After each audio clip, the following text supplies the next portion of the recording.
We are your home theater and AV questions answered.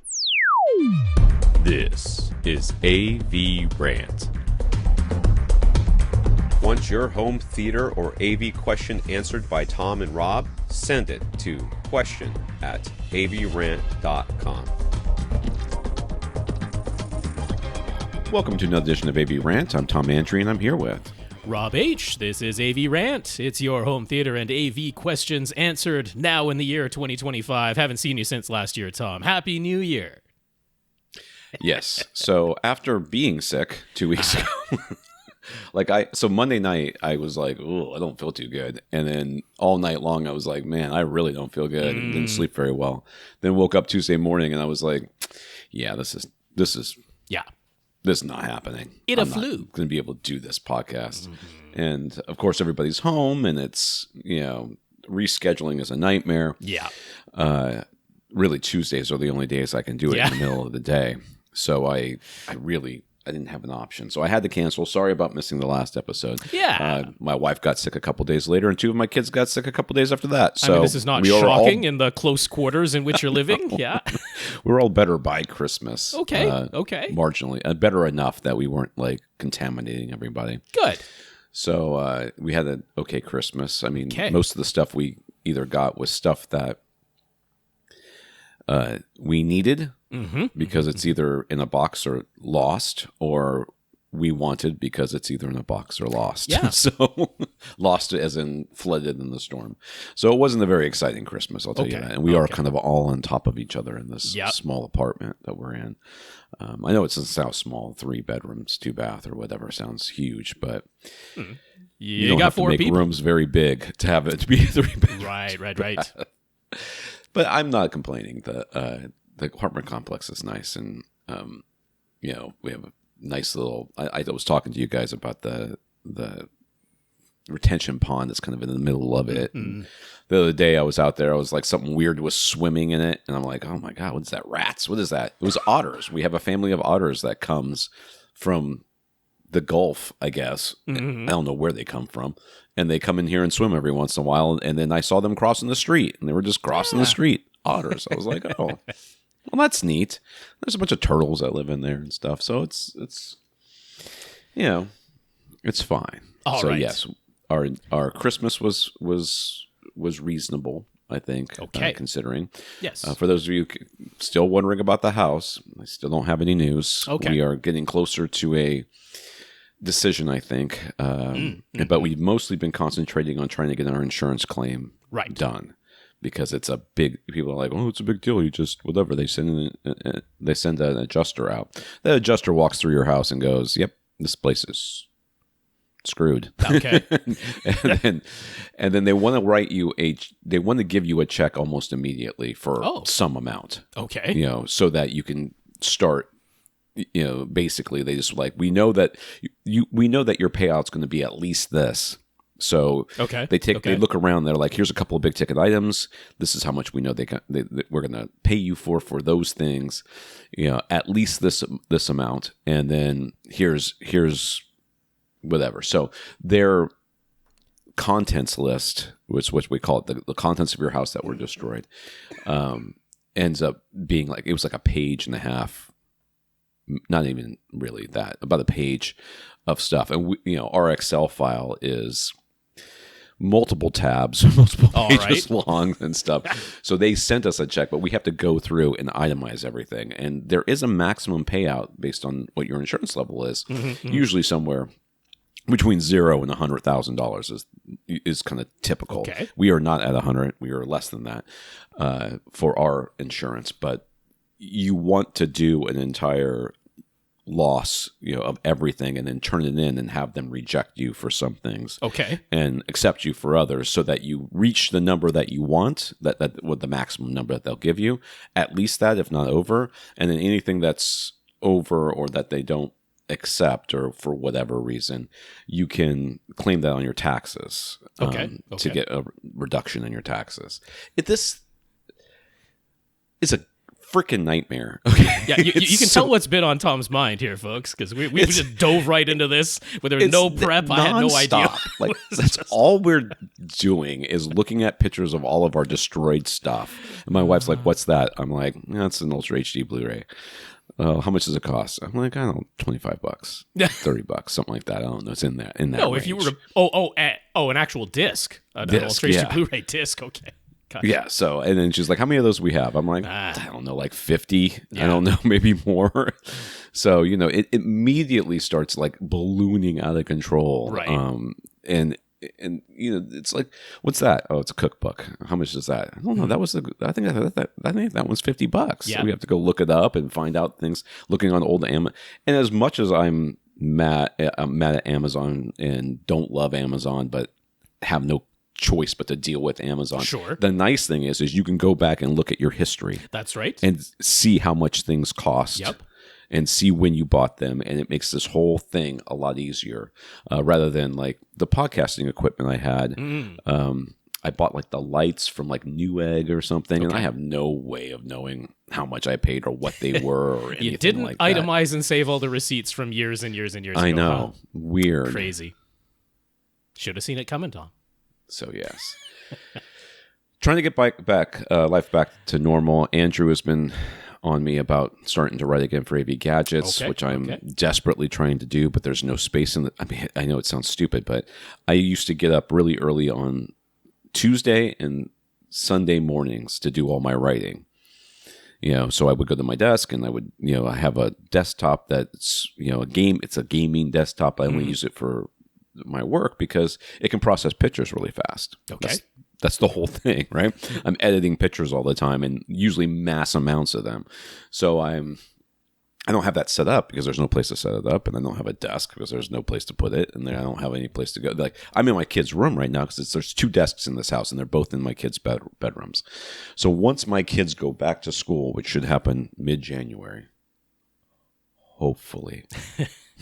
Right. Because one of them is definitely going and the other one is a little on the fence because he didn't get housing. So now we're like, okay, now what are we going to do?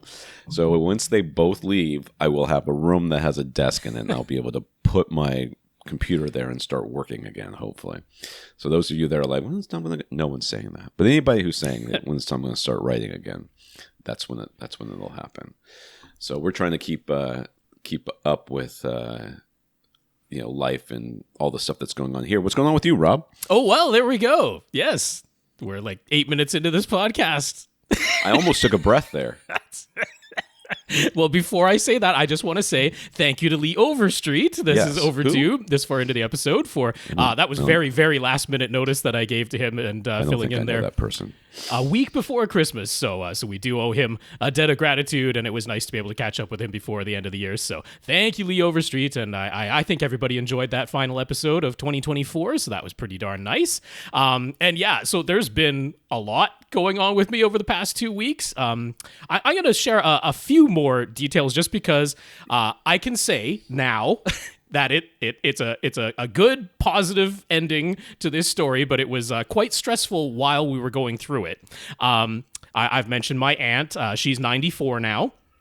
And so her health has started to give out, is not surprising at that age, physically more so in this aunt's case than mentally, although she's starting to get quite confused and forgetful now as well. But anyway, in months prior, once in a while, she wasn't exactly like falling down per se, like she was never injured or anything like that, but if she ever bent down to pick something up, or she might have slid down the side of her seat, trying to stand up or something like that, she would get stuck on the floor. She just didn't have the strength to get back up. And this had happened a few times. She has a life alert necklace that she's, pressed. She knew how to use that, could talk to the operator, let them know that she was stuck on the floor. And all the prior times, as soon as anybody was able to come by and just help her up off the floor, off she went. She using her walker, she would putter around her apartment, go down the hallway, go to her meals and all that type of stuff. It was never a problem.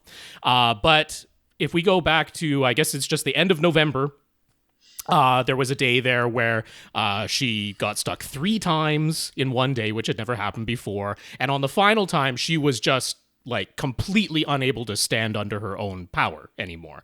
And we're like, okay, so what are we going to do? We can call in the Home Instead service, which is like private healthcare service that you can call in just to stay overnight. But we're like, this is different. This is worse, much worse than she's ever been before. So went ahead and called an ambulance, and they took her to the hospital, and she was in the hospital for about 2.5 weeks. And made some progress while she was in the hospital, and then they transferred her over to what we call the PATH unit, the Patient Assessment and Transfer Back to Home service. So that's like rehabilitation, basically. But they keep people for a maximum of 2 weeks. And while she was there, she made a little bit of progress. She was back to using her walker again and that. And the whole time, my parents and I and my sister and everybody who was looking in on her, we were asking, like, well, shouldn't we be training her to use a wheelchair now? Because chances are she's going to fall again, maybe get injured if she falls again this time. If her walker kind of gets away from her, she can't keep up with it, or forgets to put the brakes on, something like that.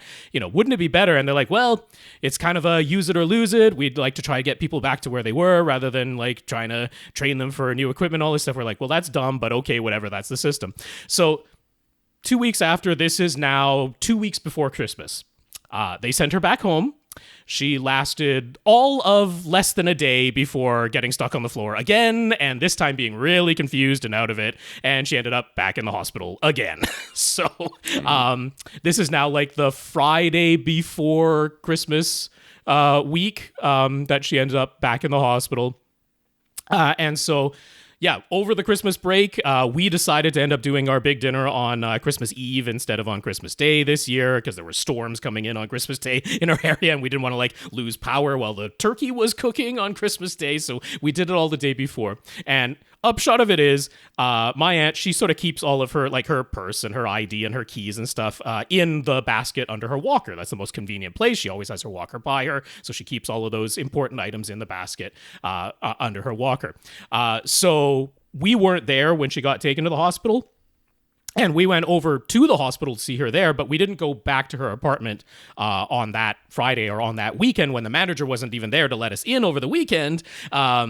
So we didn't get back over there until Christmas Eve morning over to her apartment. And so we're like, okay, we just need to check in on her belongings, make sure everything in her apartment is okay, that food wasn't spilled or whatever, that type of stuff. So we go in there, no sign of her walker.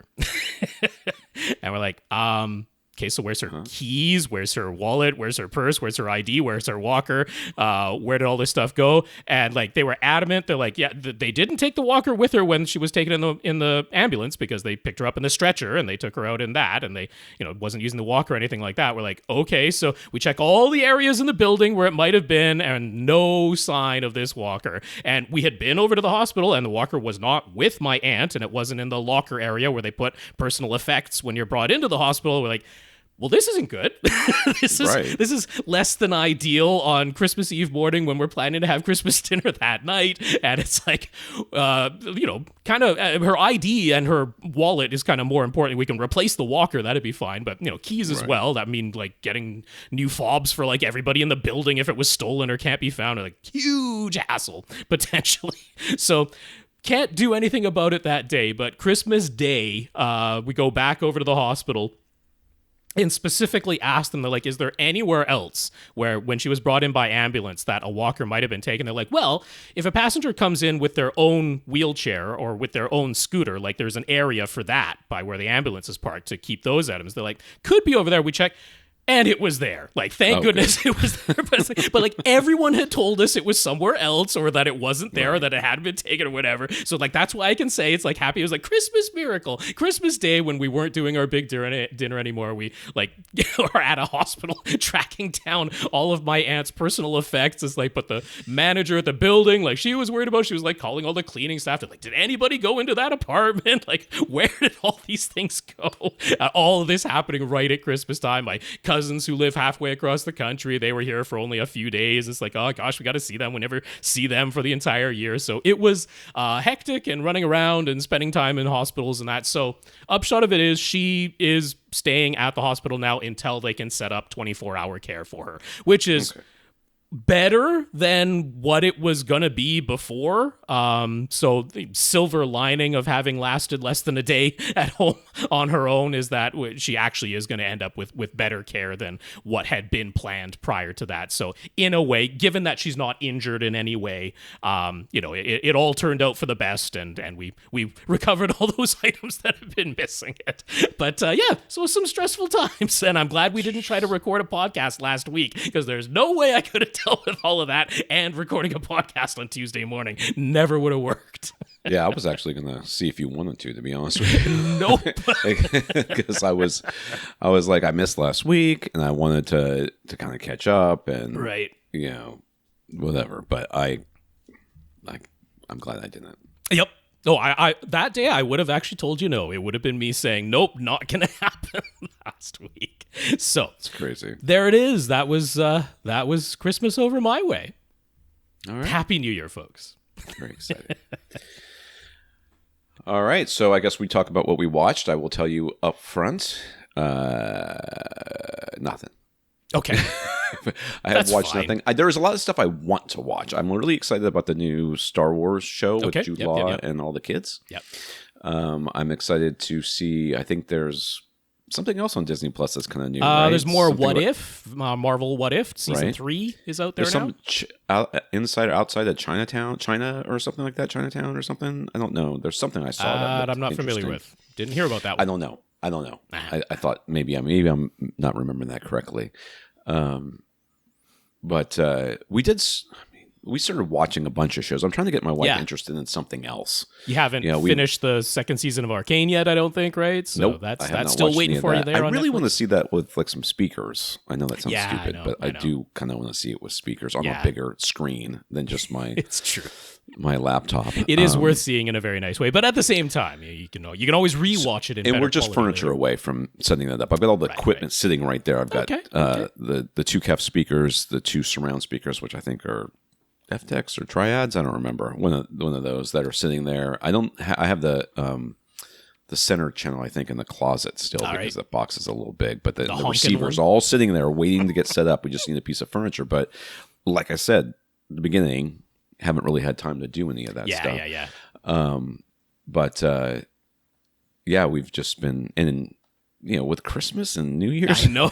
It's just like, gee, I wish I didn't have anything else to do in that thing, but just focus on. People were asking, like, why is it taking you guys so long to make a decision? I'm like, it is a full-time job. Yeah, and it would still take months. Yeah, it would still take a long time. I mean, I guess if I spent 40 hours a week for a straight week, I could probably, and then I had infinite access to people to call and ask questions of, and they would get back to me immediately. I could get it done in a week or two, but that's not how the world works. So my wife's scheduling appointments with people at the city to talk about our land and what we can do with it, and during holiday time, and people do take time off work at this time of year. And we have an appointment with an architect at the end of this month, which we may have to cancel because we'll have made a decision by then. I don't know. So we got all kinds of stuff going on. So what did you watch, Rob? All right. So honestly, I really only watched one movie over our little break there, which was Challengers. This is starring Zendaya and a couple of, I think, British actors. One of them certainly looks British or Irish anyway, even though they were playing Americans. I didn't really remember their names, but this is all tennis. Professional tennis is what's going on here with this one. And this movie garnered a lot of praise. It had like 5 Golden Globe nominations, and film festivals were all gaga over it. And there was a fair bit of buzz around it. And there was a whole bunch of stuff about like how titillating it was supposed to be, because there's kind of a threesome situation going on between these two male characters and Zendaya's character.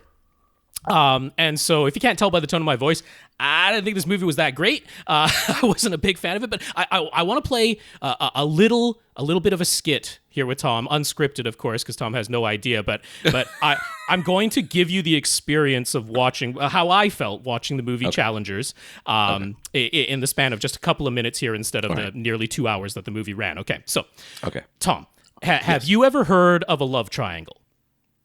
Yes. Okay, yeah. And in this case, one woman, two men. That's the love triangle, okay? That's a typical love triangle in my experience, to be honest with you. And both of the male characters, they like the girl, okay? Both of them like the girl, yeah. generally how that works, but not always. Yes, and she, the girl, Zendaya's character, she's attracted to both the men. You see, that's okay. That's like making the point of the triangle. Yeah, that would be the okay. Somebody has to make a hard choice. But Tom, the two men, they kind of like each other too. Okay, and not just friends, a little bit more than friends. In fact, straight up more than friends. Tom, you see that. You see how it makes a triangle now? Is this a year in which a polycule is not a thing? Is that what I'm to be led to believe? Yeah. This is taking place in let's see, the 29. It jumps all over in time, but it's 2019, 2011, and I guess it'd be like 2007 or something like that. Like the three. By 2019, that was definitely in the common parlance. But go on. Okay, so the two men. Yes. They actually like the girl. You see, they're not gay, Tom. Okay, but they do like each other. Am I blowing your mind yet? No. In the year 2024, I mean, other than can you comprehend what's going on here? This is the experience of watching the movie. This is what it's like. Can you wrap your head around the idea that this girl, she likes two different boys? You know what this sounds like? This sounds like an M. Night Shyamalan twist from one of his more recent movies where the twist is like, was that just a plot point or was that supposed to be the twist? Yeah, and the two boys, they both like the same girl, Tom. I don't think those boys really like that girl that much, I'll be honest with you. But not just that, they like each other too. I got it, yep. I don't think you did, Tom. I think we need to go over it again and slower. Slower? Yeah. There's three people. Is there like a Ross Perot-esque diagram you can draw for me? It's really like they're not gay, Tom, because they both like the girl. Okay, they really do. This reminds me of when a very young friend of mine once told me that. Well, this was a while ago, so she was young at the time. She's older now. Yeah. That Lady Gaga was like blowing out the expectations of everybody. Right. I'm like, yes. really? Yeah. I don't think that she's not that she's not great. She's great, but Madonna kind of did that already. I think. Right. But see, before that, I'm sure there was somebody else. But every generation has their experience where they're like, "Oh my god, I can't believe they're doing this." But they're saying these things. There's more, Tom. There's more. If you can believe it. If there's a dog, because there'd be a pet involved in this whole thing. If you can believe that there are three people who all like each other, like all of them like each other. If you can believe that there's more to this movie than that, they're also all professional tennis players, okay? And the thing is, tennis in this movie, it's not just literal tennis, Tom. It's a metaphor. Is that what you're going to say? Oh my, you're right. Oh my God, you're right. Only somebody with a brilliant writing career I've had could really see through the denseness of the storyline. You see, the thing is, in tennis, Tom, there's a back and forth. Right? It's like a conversation. It's like a relationship. Have you ever seen a crowd watching tennis? Their heads, they go to the left, and then they go to the right, but then they go back to the left, and then if you can believe, then they go back to the right again. Oh my God! And you see the people on either side of the net playing tennis, they're opponents. You see, they're trying to win once. They're trying to beat the person on the, but at the same time. So if you're gathering that Rob was bored by the end of this movie and maybe a little insulted by it, I think that we can all agree that we have gotten to that point in this. I don't know if we have, Tom. I think we need to go over it one more time and slower. We need to put it in slow motion, okay? And see, the thing is, while people are playing tennis, they work up a sweat, you see. But does that make them glisten? Well, the thing is, there are other activities between two or more people where they also work up a sweat. It's, I don't know. You could take it just literally, but is it weightlifting? I don't know. Is it? There might be more comparisons going on because you see, we had these three. I don't know if you remember, Tom, but there were three people. Three? And they all of them liked each other, even though two of them were men. But that's crazy. Pretty mind-blowing stuff here. Such a progressive and groundbreaking movie created in our year of Beyonce 2024. Far up its own rear end, as though it was doing something profound. And I'm like, this is the most surface level. This is very similar to when your toddler is, cooking you food by handing you blocks, and you have to be like, oh, this is the best. What is it? Yeah. Chicken pot pie. This is the best chicken I've ever had. I can't understand why this garnered so much. Okay, so besides all of that, like the acting is good. Okay, I'll give it fine for that. Zendaya is great. Yeah. I don't know the other two people because you don't know who they are. I don't remember the names. All good acting. That's not the problem at all. But all the characters are awful. I mean, I didn't like any of them. I wasn't rooting for any of them. They're all, at least there's the one guy who admits he's awful and is aware that he's awful. The other two are under the delusions that they're not awful people, but they're all awful, so I'm not rooting for any of them.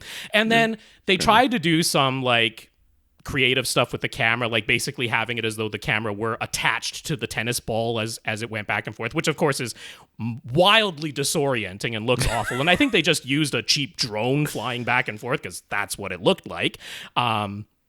Yeah, so I don't know why this garnered so much praise. I did not love it, and yes, I did feel insulted by it, and there was absolutely nothing profound or insightful about any of it, and there you go. I don't know. I guess I'm the outlier because all the reviewers seem to be falling all over themselves for the movie Challengers, but I didn't see it. I thought it was pretty darn stupid. Oh, Challengers, because they're both challenging the norms. Well, not just that. And also challenging each other. And they're in a professional also playing tournament. tennis, which is a game that you play. Yeah. Again. Oh, my mind is blown. I know, right? Yeah. Yeah, they really. That's got so many layers, Rob. Have you thought about the layers? I don't know if I thought about them enough. I think it needs to be a little bit slower. God, the slow-mo in this movie. Like, they did a shot. You know how the tennis players, before they serve, they bounce the ball on the court a couple of times usually? Like, most tennis players do that. Yeah. I think one bounce, and I'm not exaggerating here, took 45 seconds. It was like 500 times speed that they shot this at. And I'm like... Why? Because they were trying to build anticipation, because you knew the thing he was going to... They had this symbol that the two guys signed to each other. Like, whenever they slept with a girl, they would do this little symbol on their racket to let the other person know that they had just slept with somebody, and it was all mind games and stuff. So it was like anticipation that he was going to do the symbol. We know he's going to do the symbol. It's very, very obvious that that's what he's going to do. Oh, this movie. All right, anyway, let's move on. Not a fan. See, he was challenging him. Yeah, Rob. was. Yeah. That was not challenging just physically. You to suffer through 45 seconds of a bounce. Not it's just a challenge, Rob. It was a mental Have you challenge. thought about that? What that meant? Now I kind of want to watch Tom to watch it just to be as annoyed as I was. I wish I could have a job I wish my job was to watch things and then live tweet my reactions to them. Or not tweet, I guess, whatever it is we're doing these days. Or maybe just make reaction videos. I feel like I would be better at reaction videos than most of the people that do them, who basically just sit there and go, and press pause. Yup. I know. You got to have the thumbnail shot, right? Yeah. The absolutely shocked reaction. The shocked. Shocked. One word in your clickbait title has to be all caps. That's all what caps. We do these days. Yeah. Yes. You'll never believe you won't. My reaction to Challengers. 45 seconds of a ball bounce. Up. Some sweat dripping too. So, yes, all my children are home. You're going to hear noises in the background. I've asked them to do some chores. I assume that they're smart enough not to do the ones that create a bunch of noise. I am also realistic enough to know that they will absolutely choose those ones. Yeah. That's what they will do. Don't be shocked. I can hear things banging around right now. I'm like, I just knew it. I love my kids. All right, this is AVRant, the podcast that answers your home theater and AV questions. Get your questions answered. All you have to do is ask us by emailing us at question@avrant.com. Go to the website, find our shows, show notes, audio, Flickr album, so you can follow along with the pictures. All the links that we'll talk about. Rob will mention products. There will be links there that you can follow. And no, they're not affiliate links because why would we do that when we can just not make any money on this podcast? We're good at that. To be very poor podcasters. Why would we affiliate links? I've actually thought about going back through and like changing all your links so that they're affiliate links. I guess I could give you access to it somehow. I'm not going to do it. That's more work for me. Forget it. I know. I don't. That's why I don't do it. It's too much work for me. I know it's too much work for you. Affiliate links are actually pretty easy to. Once you have it set up, it's pretty easy to do. But it's what a pain. All right.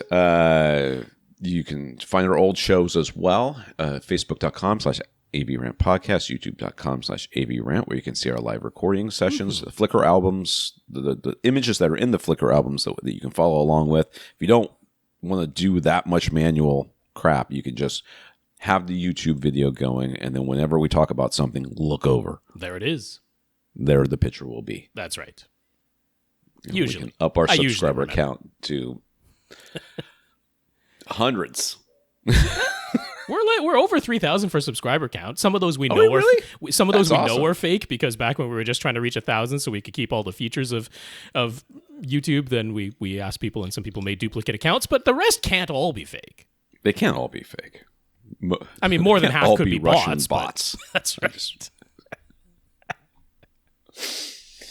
Oh dear. All right, contact Rob directly, rob@avrant.com. His socials at First Reflect. I'm Tom at avrant.com. I don't do socials anymore because I'm old. That's right.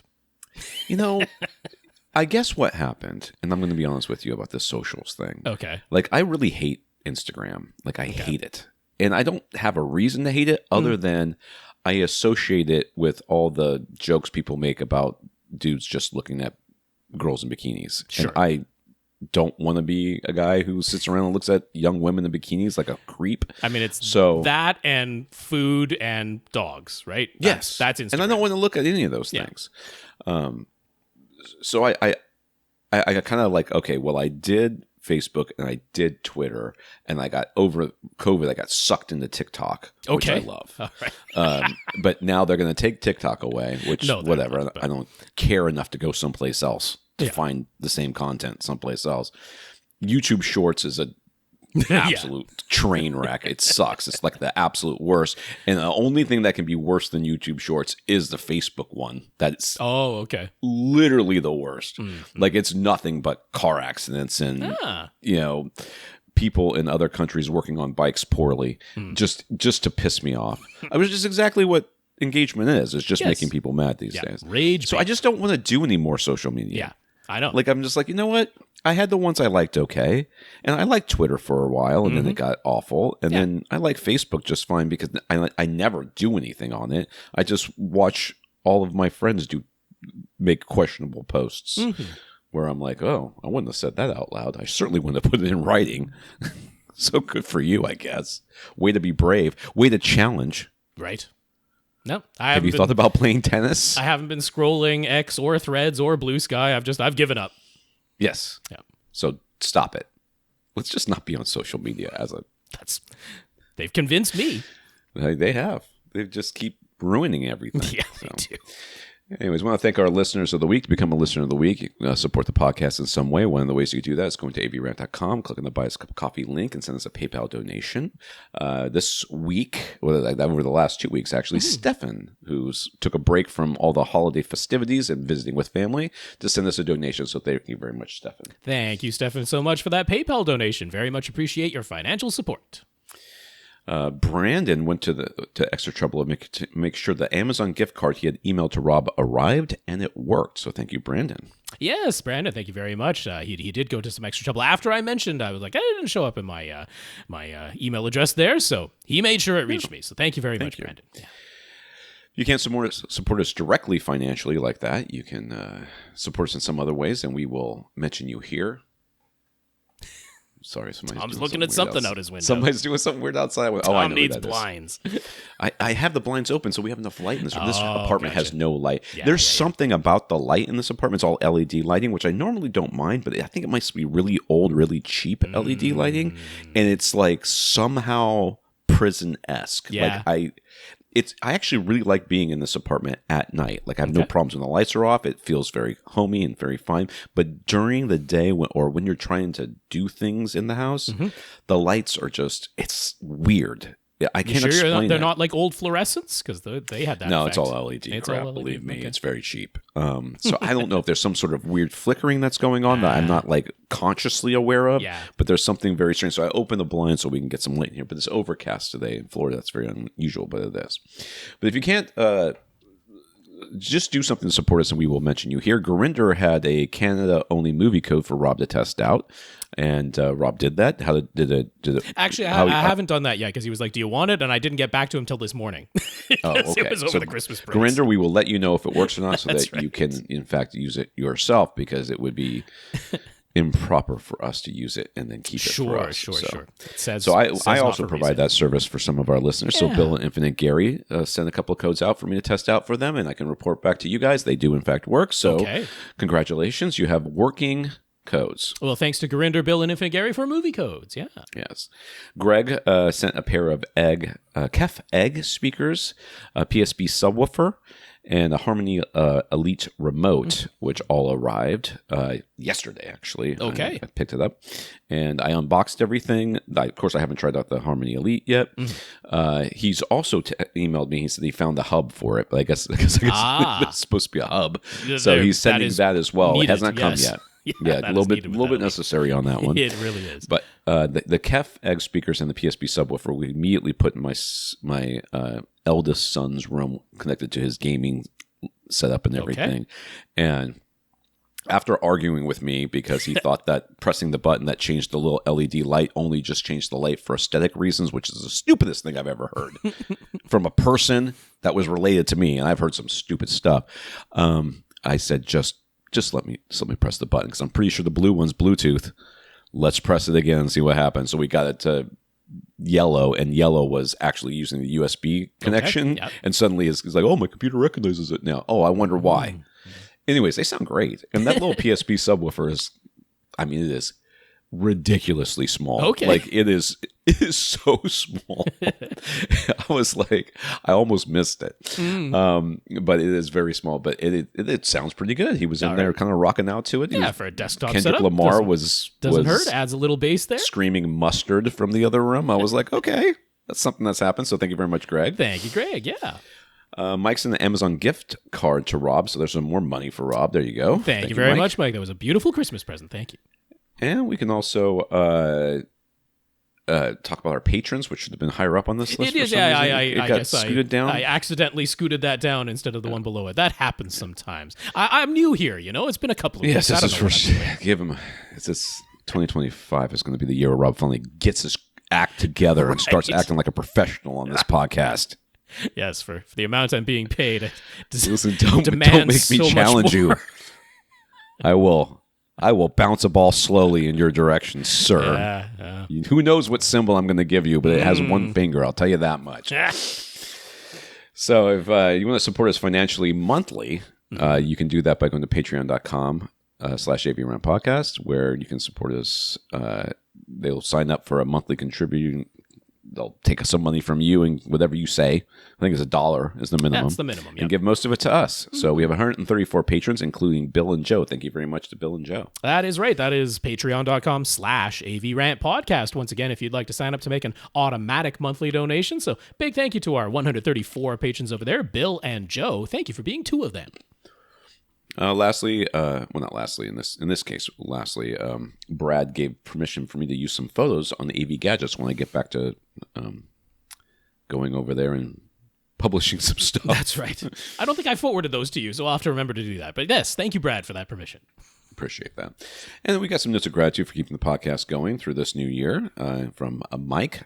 Chris Kevin, who was initially confused as to how he didn't know what Rob's secret irresponsible purchase was, since he has listened to the end of every episode since 2016 because he doesn't like to miss out, and therefore firmly believed himself to be a member of the 2 Hour Plus Club, but that confusion got him to take an extra careful look at an episode that I will not mention the name of here, so that okay. you'll have to figure out yourself. I mean, it's got a pretty descriptive title. Secret. Now he knows the secret. Awesome, he says. Yes. I thought that it wasn't that irresponsible and that Rob's just being a little extra about it. Curtis has heard all these people being credited as the 2 Hour Plus Club members, and he wants in how does he become a member. Is it just by mentioning he knows Rob bought a redacted? Mm-hmm. It is, Chris. That's Curtis, one way. There's actually 3 ways. There are now, yeah. There are 3 ways you become a 2 Hour Plus Club member. So there's 2 Hour Plus, 2 Hour Plus Plus, and 2 Hour Plus Plus Plus. You are technically a Plus Plus Plus member. Okay. So if you're a 2 Hour Plus, a straight 2 Hour Plus, that means that, I don't know. How are you going to do that? I'll have to figure it out. Anyways, There's 3 ways, and some of them are good luck. Some people have done it. I don't remember when they were. I have no I couldn't clue tell when you. they were. I couldn't tell you the year in which they took place. You'd have to go back to the earliest 2 Hour Plus one and start listening to episodes before that. But this most recent one, not that long ago, and Curtis, you got it. You knew what my secret purchase was, and that's all there is to it. You're confirmed to 2 Hour Plus Club. We have Bill, we have Greg, who heard what Rob bought, and he has the same thing, so he knows it's nice. There you go. Yeah. Brad, John wished us a wonderful Christmas, and what? Sláinte. Sláinte? I was never going to get that right. Sláinte from Ireland. There was no chance. There's not a ch anywhere in that word. You know how Gaelic writing goes. I do not. I clearly do not. I think that is evident from how I'm speaking right now. Sláinte. S-L-A with a thing on top of it. I-N-T-E. Yes. Sláinte. I mean, I'm not pronouncing that correctly either. Believe me, you couldn't pronounce anything wrong. I was going to pronounce it. A little bit close. It's to the point where an Irish person would go, well, that's a horrible pronunciation, but I think I understand what you were trying to say, Rob. It's getting a little slightly closer. Brandon Stefan, who is in Belgium, not in the Netherlands, and says he really appreciates our help in answering his questions and wishes us a fantastic 2025. Josh, who re-forwarded the clarification articles on how Massimo isn't actually shutting down the former Sound United branch in January. He was concerned. He doesn't want that misinformation out there, but yes. We don't like misinformation out there. We correct ourselves all the time. And it's true. It's not as though Denon is literally going to shut down in January. That is clearly not going to happen, so that is a good clarification. But those names, let's see what we had. Mike and Chris, Kevin, Curtis, Bill, Greg, Brad, John, Brandon, Stefan, and Josh. Thank you all very much for those notes of gratitude and encouragement. We definitely appreciate them right now. And big thank you to everybody who continues to listen and send in your questions. So in the news, another week, another story about Ascend Acoustics. The wall-mountable Sierra Luna V2 and Sierra Duo V2 speaker models can now be configured with either the RAAL ribbon tweeter, which was the original design, or with the Seas Titan Dome aluminum magnesium tweeter. So that makes it easier to put together a complete system with identical tweeters all around, no matter which form factor you want to use in each speaker position. Mm-hmm. The Titan Luna V2 is priced at $998, $1,000 a pair, or $528 for a single, but the Titan version is currently being offered at an introductory price of $898 a pair, or $100 off, or $478 for a single, which is what, $50 off? Is that That's right, yeah. $50. So $50 off per speaker right now during the introductory period. Pretty good deal. Prices for the Ribbon Luna V2 remain at $1,248 a pair, or $638 for a single. The Titan Duo V2 is priced at $1,438 a pair, or $738 for their horizontal center version regularly, but they also have a current introductory price of discounts of $1,338 a pair, which is $100 off, or $688 for the center version, which is, of course, $50 off, because I'm not doing that math, but it's got to be. That's right. Ribbon Duo V2 versions remain priced at $1,688 a pair, or $848 for the center. Ascend has also added a new color option available for the Luna V2 or Duo V2 Sierra LX bookshelf and the Sierra 2 EX V2. Too many twos. Bookshelf models. Piano gloss white. It adds an extra $50 to the price of any single speaker, or an extra $80 to the price of a pair. So there you go. Yes, that's right. Yeah. So, I really like that they've done that. It really completes and rounds out the Ascend Sierra lineup. Now if you were getting the towers, but with the Titan Dome tweeters instead of the RAAL ribbon tweeters, and you're like, what would be really nice is I want to wall mount my surround back speakers or my surrounds or overhead speakers, and I'd rather have the wall mountable, slimmer from front to back form factor of either the Luna or the Duo, but previously, it was like, well, they only came with the RAAL ribbon tweeter. That was the only game in town, and maybe I didn't want to pay for the RAAL ribbon upgrade in the Towers or the Horizon, or maybe I wanted to get the Sierra 1 bookshelf speakers that use the Titan Dome tweeter instead of the Sierra 2 speakers that use the RAAL ribbon tweeters. So now you can have those wall-mountable form factor, the Luna and the Duo. With either tweeter version, it is less expensive if you go with the Dome tweeter, the Titan tweeter, which is an aluminum magnesium compound that they're using. I like there. How we can't just say aluminum anymore. Well, I'm not saying that there isn't magnesium in there. I'm sure there is, but I think that aluminum has become pedestrian in the audio in the audio world. It's like, ooh, aluminum, that's going to sound harsh. It is an alloy, and making an alloy out of magnesium has always been a challenge. So I'm not familiar with what was the manufacturing process that allowed that, but I do recall Focal was one of the earliest to start using the aluminum magnesium alloy, and they're like, hey, this comes pretty close to the beryllium performance at a considerably lower price point. So it has that nice fast transient response that companies like Focal and Ascend have always targeted in their upper tier options. So there you go. That's what's happening with that Titan tweeter. And speaking of white finish options, RSL is offering pre-orders on the limited edition production run of white finish CG3M and CG23M speakers and SpeedWoofer 10E subwoofers. Mm-hmm. The RSL's SpeedWoofer 10S Mark II and SpeedWoofer 12S subwoofer models were already available in white or black, but the speakers and the SpeedWoofer 10E have only been available in black until now. RSL does mention that this limited edition white finish is similar, but not identical to the SpeedWoofer 10S Mark II and 12S finish. And if you don't have them sitting on top of each other, you're not going to notice the difference. I mean, unless they're seriously off-white. Right. One's very white and one's off-white. If they have any distance between them at all, you're not going to notice the difference. Let me put it to you this way. I got two different whites paints on accident in my house that no longer is livable. And they were the same named paint, but one was not the right mixture and one was a different mixture from a different brand, basically. And I didn't notice it until I matched the paints up. They overlapped in the middle of a wall. Okay? So in the middle of a wall, when you saw them, they're like, oh, that's not the same color. Right. But so I just painted one all the way to the corner where there'd be a little shadow there because of the way the corners work. And I could not tell that they're two different colors paints. Yeah. There is no way that this is going to be a problem here either. No. So there you go. No, if you've got your 12S in a white finish or your 10S Mark II SpeedWoofer, over in a corner, and then you've got your speakers set up as normal in this new limited edition white finish, you'll be fine. They will look like they all belong together. All right, the limited edition models come with gray grills, which is an option that you have to manually order for the 10S Mark II and the 12S subwoofer. So be aware that if you're wanting either the larger RSL subwoofer models and still want everything to match visually, you're going to have to order that other grill. The gray grill instead. Yeah, that's right.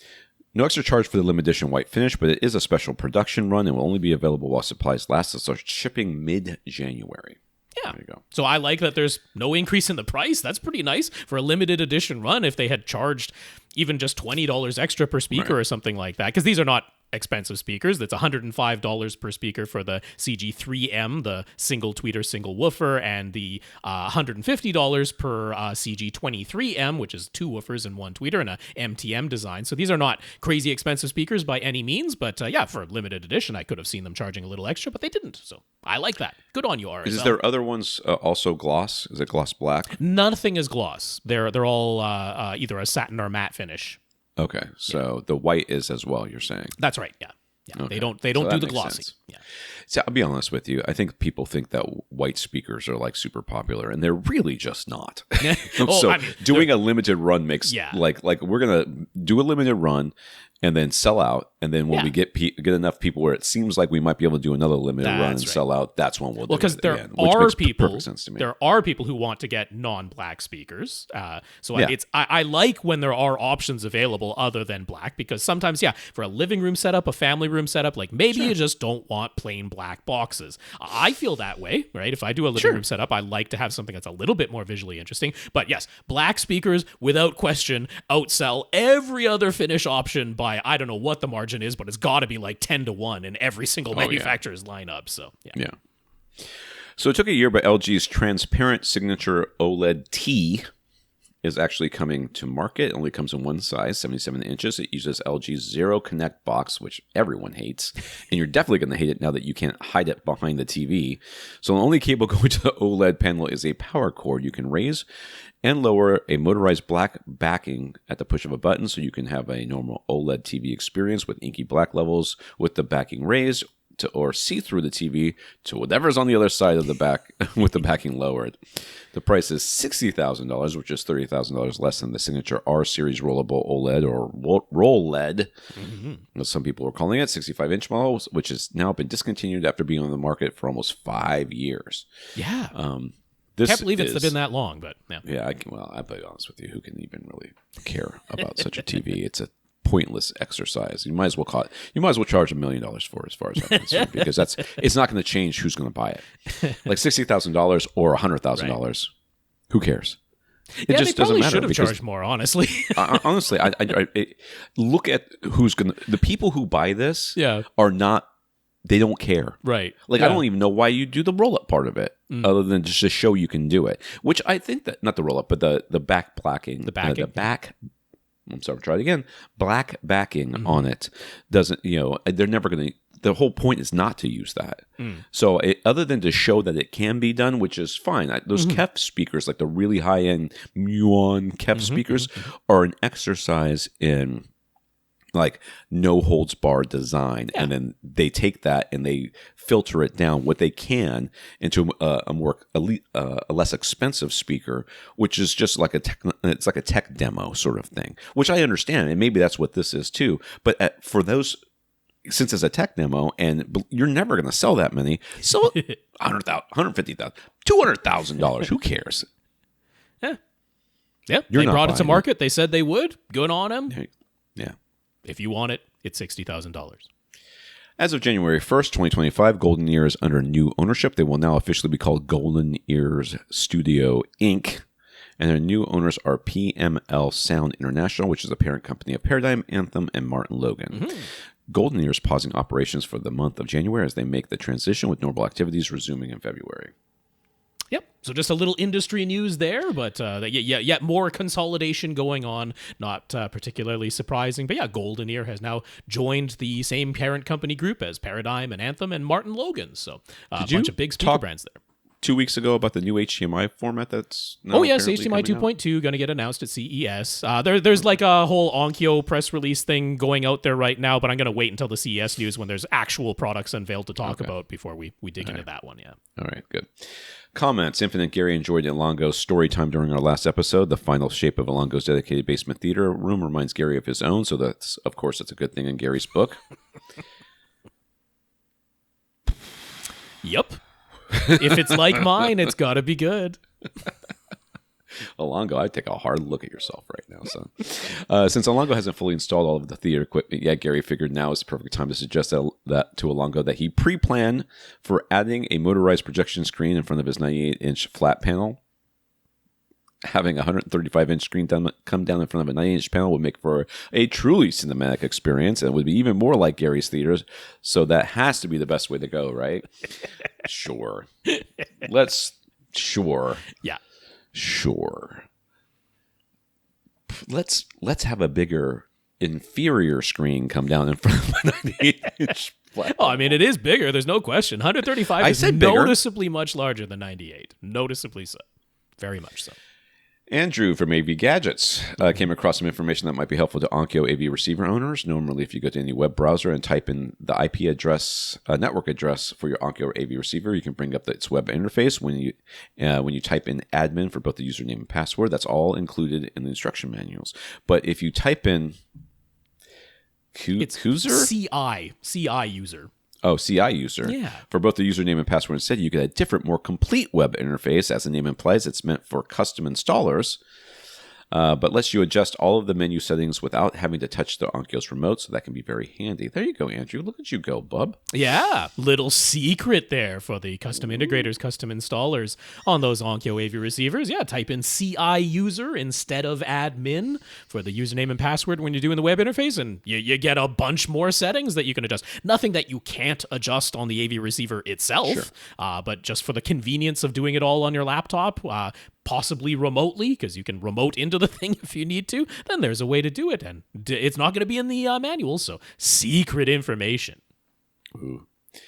Let's get to some questions here. Mike, starting with an update. In Mike's family room, his wife had said that she wanted Samsung's The Frame TV. We previously recommended looking at Hisense's Canvas TV series or TCL's Next Frame, both of which offer a matte screen finish and built-in artwork, just like the Samsung's The Frame, while costing less and offer slightly better feature sets.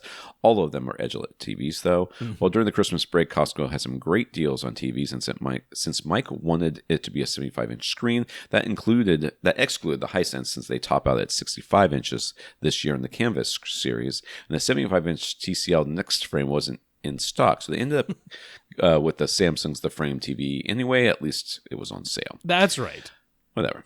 In the end, I always lean towards making sure that the most number of people are happy. You're going to be happy that you have a new TV. Yep. Even if it's not the best performing one, and she's going to be happy that she got what she wants. Exactly. Therefore, everybody's happy. That's right. Mike had expected it to be lighter in weight since it has Samsung's One Connect box to house all of the inputs and processing separate from the screen itself, but it was just about as heavy as any other 75-inch TV, since he lugs them around so often. And getting it perfectly centered above their fireplace and flush mounted to the wall proved to be quite the pain in the rear. But he got it done. The matte screen is very nice, but off-axis viewing is pretty bad. They knew that going in, though, and overall the picture quality is good enough for their casual viewing space. Most importantly of all, his wife is happy with it. And there's some pictures, and there's a Christmas tree, so it's Christmas. Sure is. Yes. It's going to be on the subreddit TV Too High, in case you want to see other pictures of it. And it is completely flush mount. There's no tilt in that wall mount whatsoever. So it is going to be. So you are always off axis. You are always off axis vertically. Yes, that's right. Only having to deal with a single One Connect box, nearly transparent wire for both power and connections is a nice feature. And once the Christmas tree is removed, he'll get to work on hiding it properly. He will be relying on HDMI-C and an ARC to work properly, though. So fingers crossed about that. Well, pick one source and stick with it, because that's what you got to do. Right. You can't have more than one. Now, on to his question for the week. Outside, they have a 16 by 16 foot pavilion. It's open on the sides, but it provides a full roof, and he's wanting to mount a TV out there for a while. He's been wanting to mount one for a while. Some more electrical work needs to be done before the TV gets mounted, but during the holiday sales, he also picked up a 75-inch Hisense U75 series TV. He mentioned to his wife how they could have gotten 3 of those for the same price as the frame, but she wasn't having it for the family room. So, okay. Yeah, that'd be an extra wide display. Just 3 75-inch TVs across. You got to get 4 so you can put them in a triangle. That's the optimal aspect ratio. That's right. That's the way. Anyways, we have a picture here of his outdoor pavilion, which looks very nice. That big old fan, one of those ones that looks like if it falls on you, it's going to chop you in half. In a horror movie, somebody's definitely dying into that fan. If you show that fan like that. In any case, he had read a bunch of other people's stories about mounting indoor TVs outside, and given his pavilion coverage and the massive price difference, he had already made up his mind about using a regular TV out there, and it made more sense. He could buy a stack of these Hisense TVs for the same price of the dedicated outdoor TV models. He'll be throwing a cover on it when it's not in use. But just to get our thoughts on it, what do we think? When would it actually make sense to buy one of those dedicated outdoor TV models that cost so much more? No need for one of those in his specific case, right? Well, since you already bought it, no. Like just clearly, why would I disagree with you at this point? Because you've already bought it. This is covered, and it's actually pretty. I mean, I don't know what your sideways rain situation is like there, but it seems to be pretty well. Yeah, it would have to be pretty severe, strong sideways going winds. And then, even then, as long as you do put the protective cover on it when the rains are coming in, like it shouldn't condom that thing up, man. Yeah, it shouldn't be much of a problem in here. I'm quite confident you'll get a good amount of use out of that Hisense TV. Now, it might not last as long as if you were using it indoors. It might die prior to that because it isn't rated to be an outdoor TV, and this is going to be exposed to greater temperature changes than if the TV were living indoors. But like you say, you can probably buy 10 of them for the same price as a dedicated outdoor TV, so chances are you're going to get more for your dollar just using the regular Hisense TV that you got. So I agree in this scenario, because you do have coverage, and it's not like the rain is falling right on it. You do have coverage that it's not going to be completely exposed. So I mean, yes, what's the scenario where worried about humidity here in Florida, but if you're not living in some place that has super high humidity and crazy temperature things like we have here, I mean, you've already got a mount mounted. Okay, it's already up there. I can see what your plans are right now. Yes. But had you if I had made a recommendation for this, I would have made sure I got a mount where the TV is fairly easy to remove. Okay. The idea being that you unplug it, you unplug whatever cables are, attached to it, and then you bring it inside if there's a severe weather event, or if during times of the year when you're not going to be using it, it'll extend the lifetime. I mean, like you said, you can buy a stack of them. Doesn't mean you want to buy a stack of them. That's true, right? yeah. It doesn't mean you want. And it is a 75-inch, so you'd probably need a friend to help him bring it down from there, because it's not the easiest. You have a wife? 75. She can help. But in terms of when do you actually want the fully dedicated, much more expensive ones, I mean, it's when you don't have a roof over the thing. It's when that really is going to be exposed to the elements, and a regular TV is not going to survive being in an uncovered area without any protection whatsoever from the elements. So that's the scenario where it makes sense. I know a couple that they have an outdoor TV here in Florida, and they have it like in a wooden box sort of thing. So it's not. I don't know if it's a dedicated. I've never asked him if it was a dedicated outside TV, or if it if it's designed to be outside or not. It didn't look like it. I didn't see anything about the TV that made me think it was that way, but that I didn't look that closely at it either. I tend not to do that at people's houses because it's weird. But my son's leaving. Apparently, there he goes. He's driving away. This is Tom's television. This is why he doesn't watch any movies, folks. That's right, because I'm looking out my windows like get off my lawn. It's like looking out a window. It's amazing. HD out there. So you can do things that make it maybe a little bit easier, building some sort of box around it or whatever to protect it and that sort of thing. I don't know. I think in this case, it looks protected enough. And as long as you're not dealing with extreme weather events, you should be okay. Yeah, agreed. Chris's stepson has been using his PS5 and Ultra HD Blu-ray player. Ultra HD Blu-ray player. He's got one with the disc drive in there, so his PS5 has been his Blu-ray player. As his, and his. Okay, as his Ultra HD Blu-ray. But he'd like to play some discs from other regions, so he asked Chris which region-free player he should get and how much it should cost, and now Chris is asking us. I thought Ultra HDs didn't have regions. But they still play Blu-rays and DVDs, and those have regions. Yeah. All right. So he's assuming either a Panasonic UB420 or 820 that's been modified to be region-free is still the way to go, right? But what about the UB450 model that we mentioned, and does a price of about $400 seem right? So I mean, just to answer straight ahead, the place to go normally these days, because there's not that many options remaining anymore, right? Everybody's getting out of making disc players altogether, so there's not that many manufactured brands to begin with, and then the number of people doing the region-free modification is shrinking and shrinking, but you still have 220-electronics.com. They're probably the the place to go for sure. If there's anything reputable on Amazon, it's going to be from 220 Electronics anyway, so you might as well go straight to the source because they do free shipping in the USA if that's where you're purchasing it. So these prices are pretty much exactly what you pay. So yeah, they basically, you're either going to get one of the Sonys or one of the Panasonics. They do actually still have some Oppos that they're selling for thousands of dollars. Thousands and thousands of dollars. And they have LGs that they've modified as well, but those are pretty shoddy, honestly, and LG has exited the market now, so those are going to be disappearing in pretty short order. So yeah, it's either going to be Panasonic or Sony. Differences here. The Sonys, they've got the X700, which is the least expensive. They charge $290 for the region-free modified Sony X700 player. The X700 does technically support Dolby Vision, but it's the stupid Sony version of it where you have to manually turn Dolby Vision on and off. Because if you just set Dolby Vision on in the menu of the X700 player, then it will put everything, including DVDs, which are obviously not HDR of any kind, or Blu-rays, which are not HDR of any kind. They'll put everything into a Dolby Vision container, right? So Dolby Vision is always what's being signaled to your display when you put it on in the menu. So it's very, very dumb that there's no automatic on and off for Dolby Vision, no detection. It's a completely manual toggle, but that is the least expensive one. And it's a perfectly decent player. It'll play your discs just fine. It's just that Dolby Vision thing is a little weird.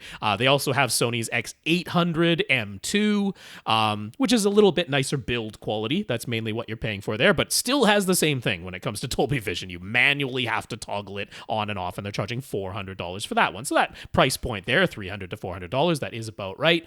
So over on the Panasonic side, you've got the UB420 and the UB820 being offered by 220-Electronics. So they're charging $390 for the region-free UB420 and $750 for the region-free UB820. And we'll go into the details because he asked specifically about the Dolby Vision stuff in the next question.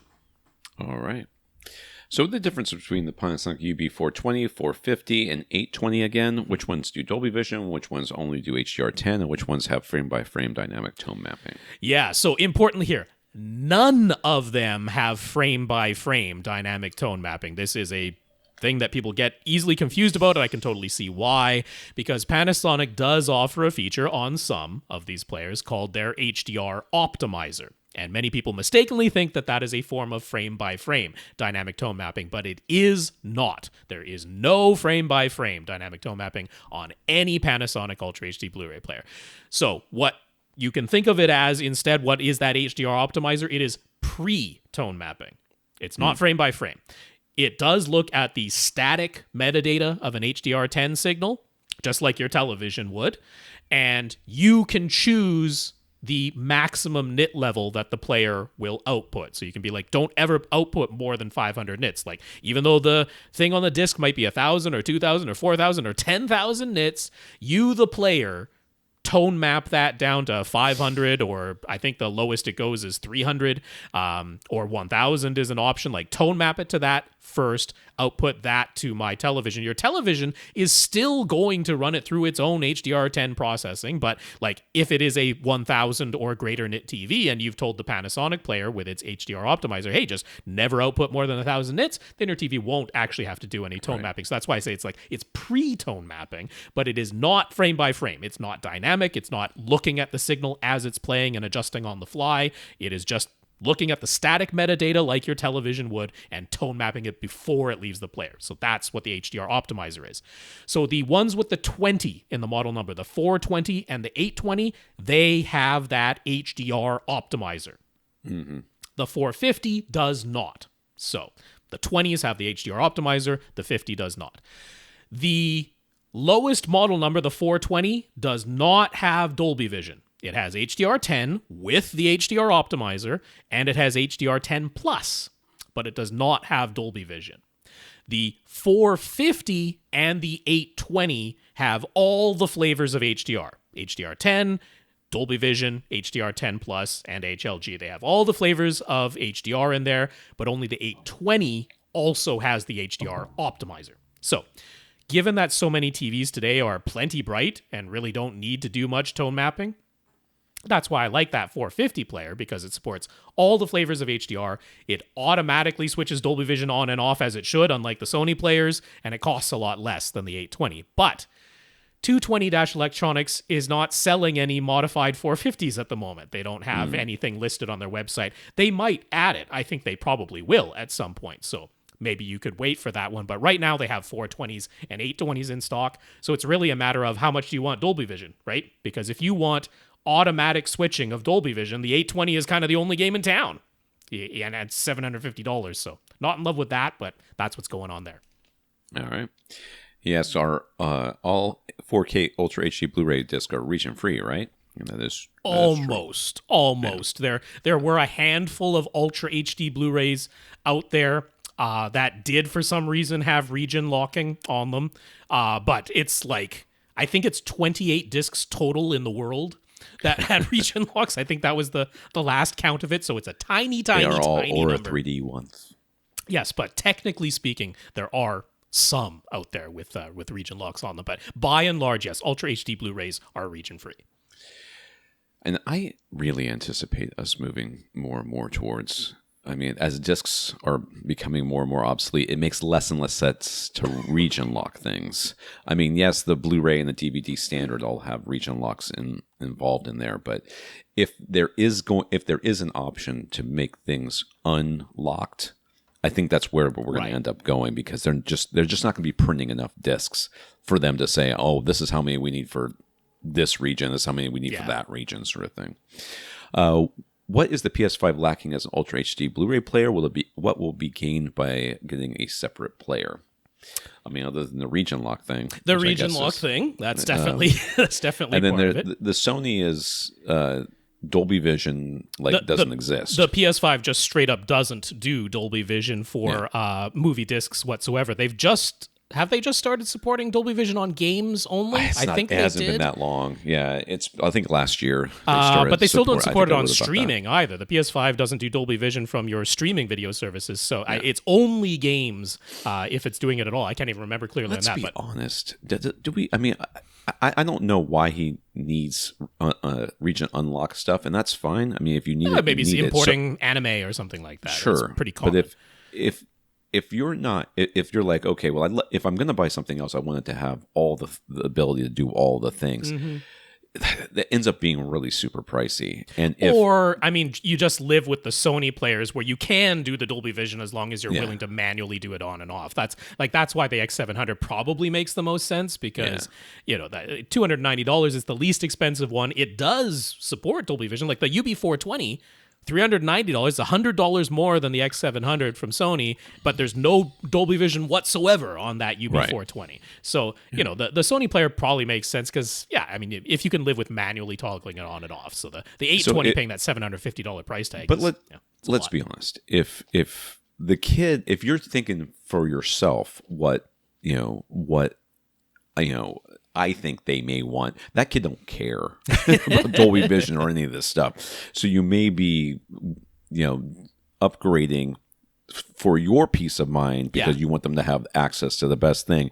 But then they're going to set it up themselves, and it's going to be, super stupid bright. Or maybe they're happy that it's Dolby Vision 100% of the time, and you're not getting the black interstitial screens as it does a new HDMI handshake every time the signal changes. So, the Sonys can absolutely be a reasonable choice here. But in terms of what is the PS5 lacking? No Dolby Vision support whatsoever on that one. And then, it doesn't have a normal remote control to use, right? You're still using the PS5 controller to do your navigation on your Blu-ray discs. But other than that, it's a perfectly fine player once the movie's actually playing, and as long as you're okay with HDR10, then there's not much lacking in it at all.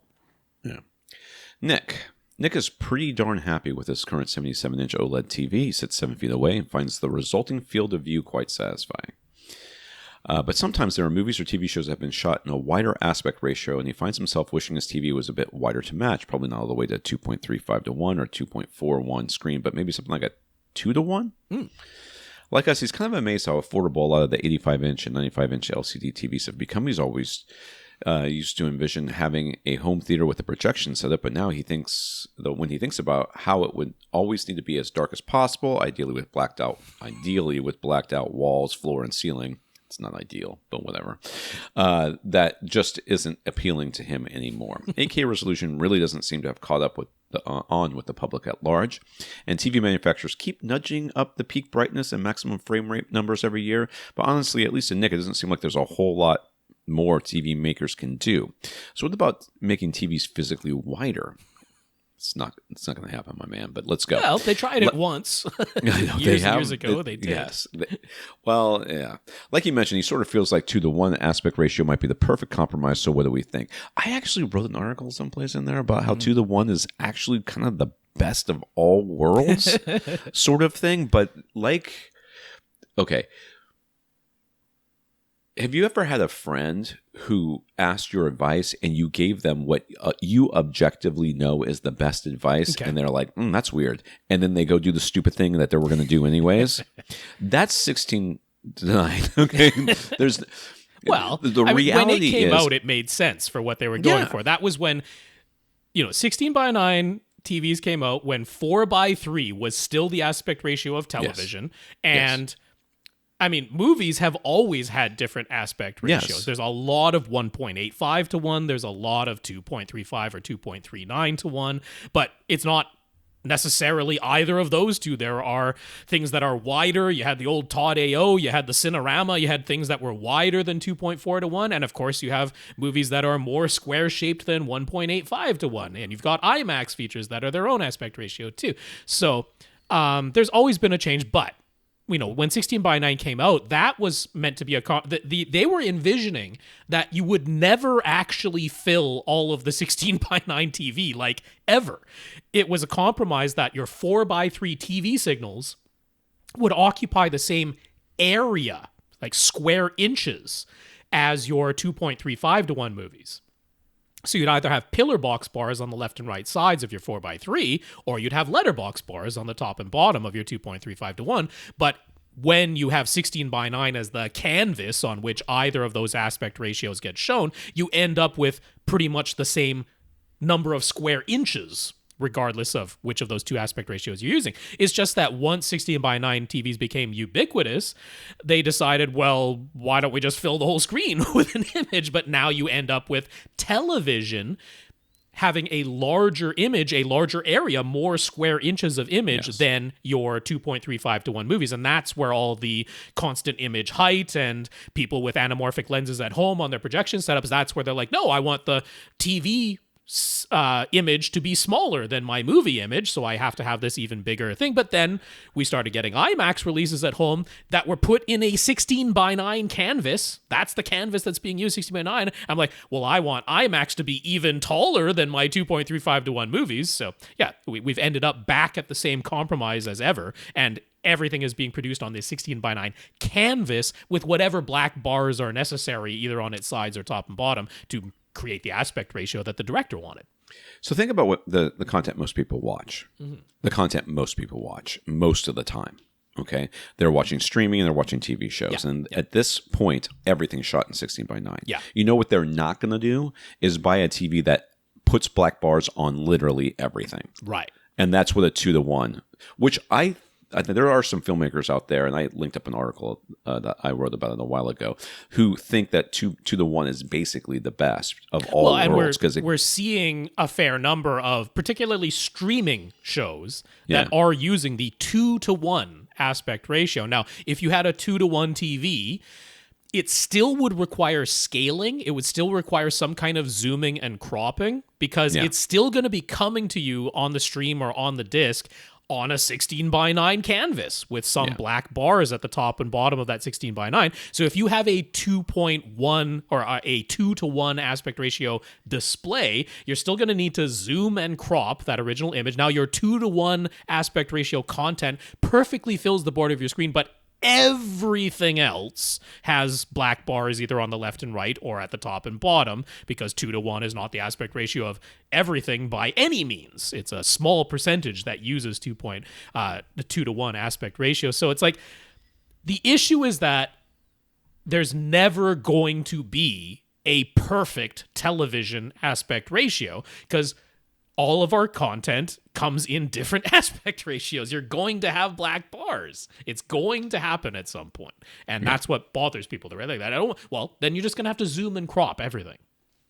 Well, and not only that, but we're seeing more and more directors, and you're like, oh, well, not serious. Christopher Nolan's been doing this for freaking years. Yeah. Where the aspect ratio will change in the middle of the movie for a couple of scenes, right? So these fixed aspect ratios, one of the best, there's a lot of things I loved about WandaVision, but one of the things that from a technical aspect that I really liked is how they used aspect ratios to tell the story, to let you know where you were in the world and what was going on. And at first you didn't necessarily recognize it. At least I didn't right away. It wasn't jarring to have the scene flip and suddenly the aspect ratio is different. You just knew it felt different. It felt different. Why does it feel different? I don't know. This feels more cinematic. Why? Because it's cropped suddenly. And you didn't really understand that those black bars were what was making you feel that way. And that on top of everything else that we're talking about here, you would literally have to have a projector or a screen that would know what was going on the actual screen and then crop things, based on some, that. Like very fast masking, very fast. Respond instantaneously. It'd be like Star Wars door masking. Right. Just comes down. Yeah. So, I mean, it's not completely out of the question. Like we're seeing quite a few 21:9 aspect ratio PC monitors now, which is 2.33 to 1, so it's wider than 2 to 1, but not quite as wide as 2.35 to 1. But we're seeing quite a few of those. The 32:9, I mean, that's literally just two 16:9 displays side by side. So I don't really think that's going to catch on for televisions. No. But I mean, the notion of maybe 21:9 TVs, because like I say, those did actually exist. Before we had 4K and HDR, there was like 1 or 2 model years, and I'm pretty sure it was Philips was the only ones who ever actually sold them to the public. There were some 21:9 TVs. There was a movie, a Tom Cruise movie, where he had a 21:9 TV. It was like, oh yeah, that's really common. He wasn't supposed to be like some crazy rich person either. It was just like they were trying to make it look like it's normal for people to have 21:9 TVs. But that only existed for like a year or two. So, I mean, it's not completely out of the question, but it just, no matter what you do, you're going to end up with black bars somewhere. You're going to end up having to scale and crop everything that has already existed in a 16:9 canvas. So I think that's a challenge. So to go back to what I initially said, if you may be able to make the argument, and I might even agree with you, that 2:1 screen would be the best screen for everybody. It would allow all these different things to work a little bit better. But you're never going to convince the masses that having black bars all the time is a good thing. Like, they want to see their screen filled up constantly. And or as much as possible. And they're okay. They wrap their heads around the idea that movies have different aspect ratios. They are kind of okay with that, even if they don't like it. But what they won't be okay with is bringing a TV home, turning it on, watching something that's always filled the screen, and having it suddenly not fill the screen. Although, when you see the number of people still watching 4:3 content that is stretched horizontally to fill 16:9, there'll be plenty of people, if they bought a 2:1 TV, they'll put some 16:9 content on there, and they'll just stretch it to fill the width, and they'll be completely happy with that. Yeah. Everybody be a little bit taller. We previously mentioned the rumors that Apple is expected to release a new Apple TV 4K model in 2025 that will use their own Wi-Fi plus Bluetooth chipset as they start to distance themselves from relying on Broadcom. And Rob said that he wasn't expecting any major performance changes, but what if Apple is aiming to integrate Apple Intelligence and a much better version of Siri? Would that mean using the same processor as the iPhone 15 Pro at a minimum? So that would mean that. Or maybe they'll jump straight to using the same processor as the iPhone 16. With that possibly in mind, what do we think is more likely if and when a new Apple TV 4K model comes out in 2025? I will tell you that. So I went from a Pixel 5 to a Pixel 9. Okay, so the Pixel 9 is, of course, not the newest. It's like there's a Pro or something that's just a little bit better. But I got the Pixel 9 because it was on sale and I needed the phone, and it has the AI kind of more integrated into everything. And I have never been more disappointed in the technology in my life. Now, I haven't gone back and turned it all off, which is what I should do. But like like I use voice to text all the time because I'm an old man, and I'm driving and I'm trying to be a good driver, or at least not as terrible as everybody else around me. And I do voice to text, and the stuff it comes up with, like where those weren't even close to my words, like not even. And it changes like tenses. It changes, it like gets rid of contractions. It's like, oh, you meant would, not wouldn't. I'm like, I absolutely meant wouldn't. That makes That's a big why difference I said it. in the meaning of things. It really does. Yeah. And the idea that somehow, if Apple does try to integrate, and maybe they're like, oh, Apple's Siri is so much better. My whole family has Apple except for me and my eldest son. And let me tell you, ain't nobody in this family super excited about using Siri to do anything. Well, yeah, Siri can't get a whole lot worse. So, I mean, it can only get better, really. But, I see where he's coming from. I think Nick has a perfectly cogent train of thought here because Apple is trying to push Apple Intelligence, no question about it.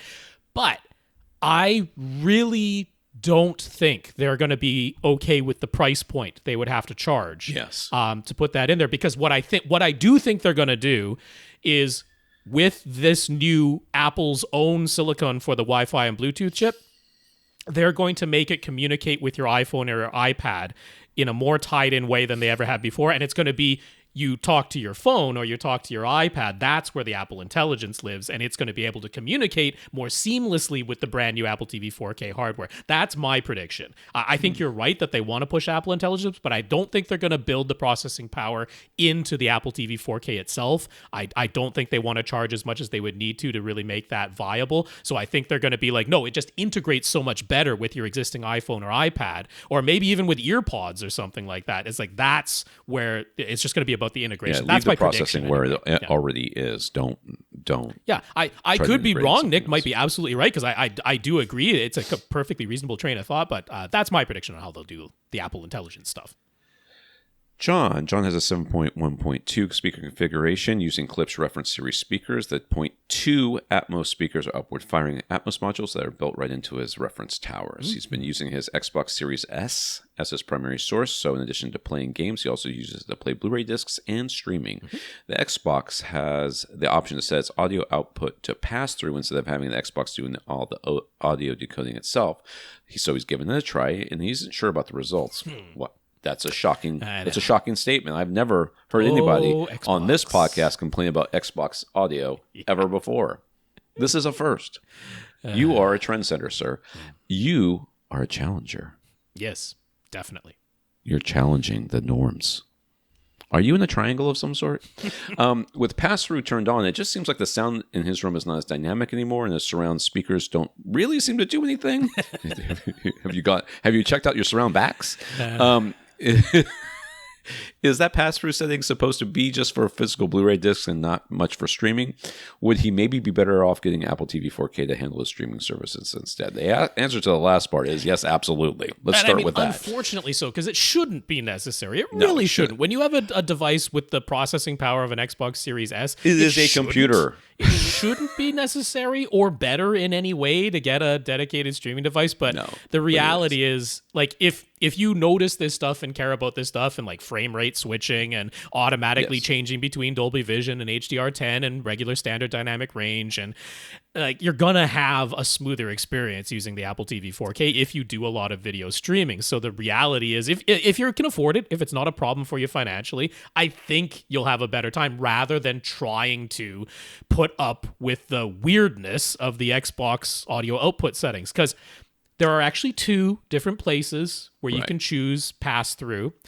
It always had the ability on physical Blu-ray discs that you put into its disk drive. It always had the ability to do bitstream audio output for that. But that setting was specifically in the, what is it called in the menu? It is like Blu-ray and discs or something like that. It's like it's something separate. And it doesn't pop up unless you're playing a Blu-ray disc. That's right. You have to be playing the Blu-ray disc for it to show up. That's right. So And that one's a separate setting. And that one works reasonably well. That does just take the bit stream off of the physical disc and sends it out to your AV receiver or soundbar just like any other Blu-ray disc player would. So that one I do recommend having on. The separate one that's actually just under the regular audio and video settings where now you can choose pass-through all the time. Yeah, it's flaky as all get out. I still get it whenever I use it where it sometimes loses the center channel. Like, of all the channels, maybe that's the one you should keep. But for some reason, it still glitches out on that. I've resorted to, in the year 2025, I leave my Xbox. Do you know what I leave it putting out? 2-channel PCM. 2-channel. That way you know you're... Because it can't screw that up anywhere. Yes, nothing and then you goes have your missing. receiver upmix. I have my receiver upmix, the 2-channel PCM signal. And I only use it to play games. I don't use it to stream. And I don't use it to play discs. Although I'd be perfectly fine using it to play discs. That part works okay. Yes. But having it do the pass-through audio on everything else, including even games where it should be flawless, but it isn't. I've resorted to just leaving it at 2-channel audio output. So it's a stupid answer. I don't like it. It shouldn't be this way, John. I'm not saying this is the way it should be. They keep fixing it. Yeah. It's fixed. We used to have the Xbox Insider who was telling us about how much better it was going to be, and it never got better, and then they stopped talking to us. So if you're wondering before you ask, because I'm sure you're going to think, but why is it so bad? Why is it like this? Why does it have to be so bad? It has to be so bad because they have decided that it is more important that you get audio notifications than it is for them to do the audio right. So if they did the audio, if you had the ability to turn the audio off and to the notifications off and to just do pass through and have it do it correctly and everything else, you would have to be able to turn the notifications off, and they don't want you to turn them. They want you to be able to get notifications. And so what they do is they take whatever streaming service or whatever it is, they decode it. Yep. They put their audio on top of it. They remux it together with their own sounds. And then they re-encode it into something, to whatever you tell them to re-encode it into. And it does require whatever streaming apps you're using individually to have been updated to support this feature. And they haven't all done that update. So why would they? Yeah. Why would they go through the extra trouble just so that Microsoft can have their notification sounds on there? No one cares. They're the only ones that care, so they should do it right. But they don't. And that's why it's screwed up, and that's why it will never be right, because they are never going to let this go. They're never going to just say. But they do know that you will lose your crap if if you get notifications in the middle of your movie. Your wife will murder, or husband or kids will murder you if they can't make that stop happening.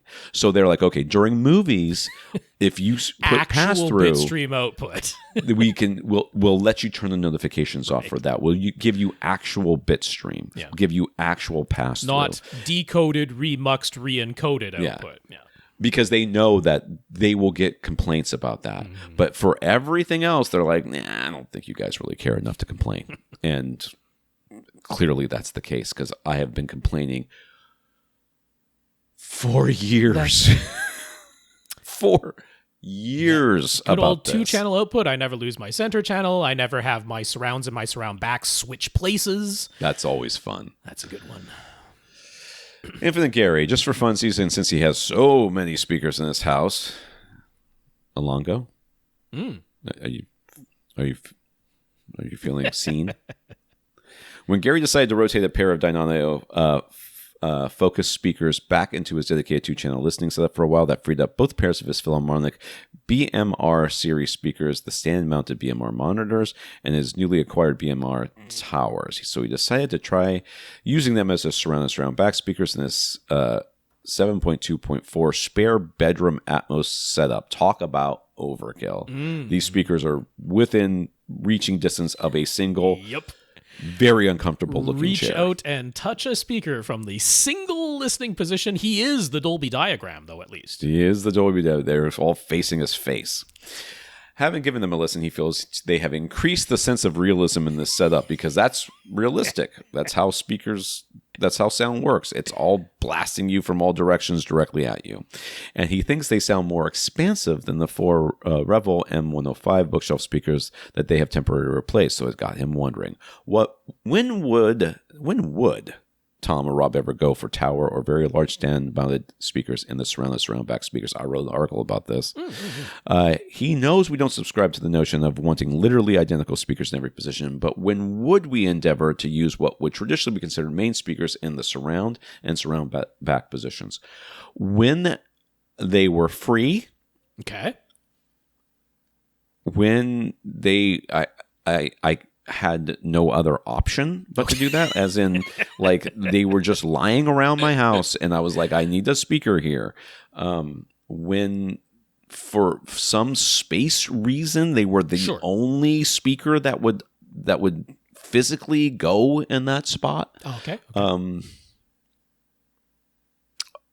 At gunpoint, maybe, if somebody broke into my house and said you have to use this tower speaker as a surround, I just don't. It's such a waste of money.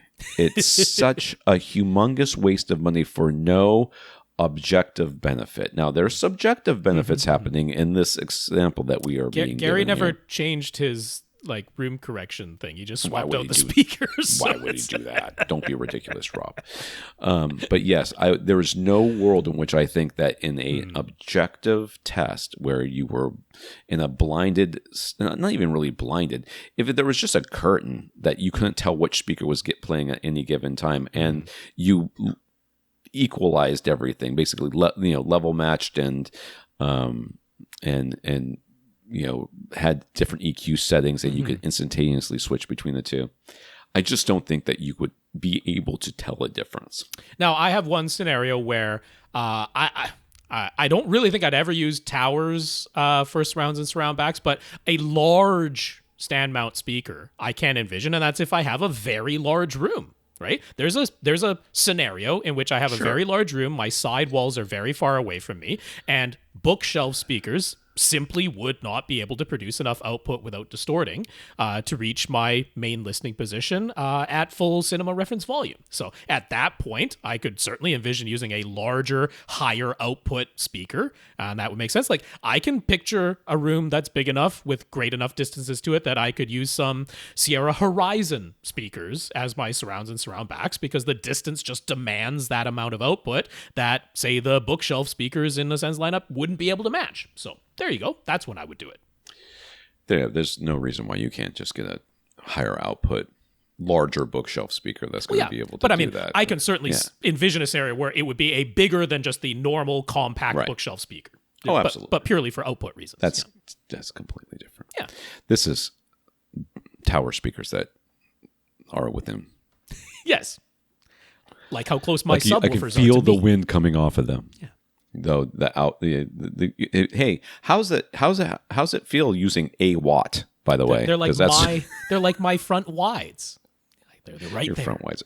Your whole thing is stupid. It is. We all know that. Yes. Brad wrote us back at the end of November. He told us about a 17 by 12 foot long room that can be closed off from the rest of the house. The ceiling is sloped and the average is out to about 12 feet high. He's treated the room with some oversized DIY absorption panels, mainly on the back and side walls. He's using a Denon X3800H receiver with ELAC, unified speakers up front, ELAC on-wall speakers that surround, and a 15-inch clip sub on the left wall, powered with the SVS PC2000 Pro cylinder sub on the right wall. He doesn't have any complaints about the system. Okay, well, question done. Bye. Pretty close. But he was considering changing out his front three speakers primarily for looks, but of course he wouldn't mind a little performance upgrade came along with it. He said how the KEF R3 Meta speakers kind of tickled his fancy. We said that we were A-okay with that choice if he likes them, but Rob also mentioned the Ascend. We never talk about Ascend on this podcast. He noted that too, yeah. Ascend Sierra series speakers. Gosh, why don't we ever recommend those more often? He says. So he had a look, and he does like the looks of those a lot, actually. Plus, they have options that are a little bit physically smaller than the KEF R series speakers, which he would appreciate. And he was thinking about how he definitely wants very wide horizontal dispersion, since he and his partner often sit at opposite ends of the couch when they're watching something. But having some limited vertical dispersion might actually be a benefit in his case, since he has a hard floor and there's that sloped ceiling to consider, neither of which are acoustically treated. So me look at this thing again. He's not sitting very far away from these things, so let's not just particularly. Yeah, output is not the concern here. No. He doesn't need a lot of output, and he's sitting almost exactly on the back wall. So yeah. Let's just go pretty there. Close. He's mainly considering a pair of bookshelf speakers for his front, left, and right positions, and Sen offers a Sierra 1 V2 and Sierra 2 EX V2 and a Sierra LX models. And any of those can be ordered as a single horizontal version to use as a center speaker.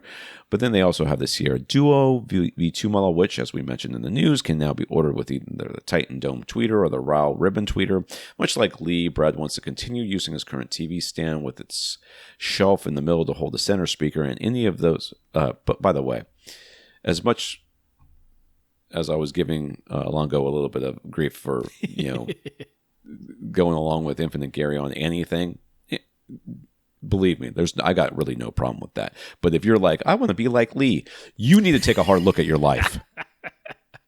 You need to question every decision you've ever made to this point and say to yourself, would Lee have done that? Because if the answer is yes, just turn around. I mean, he didn't say he wanted to. He just said he is. It's a matter of fact.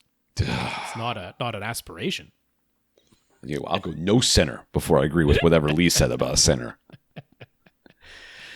Any of those models could physically fit for the center and the stand thing. But, of course, a smaller Sierra Dual V2 would give him more room to adjust the tilt of the center speaker, of which makes zero sense. But whatever. Well, so he wanted to ask, to what extent can he mix and match those various Ascend series models?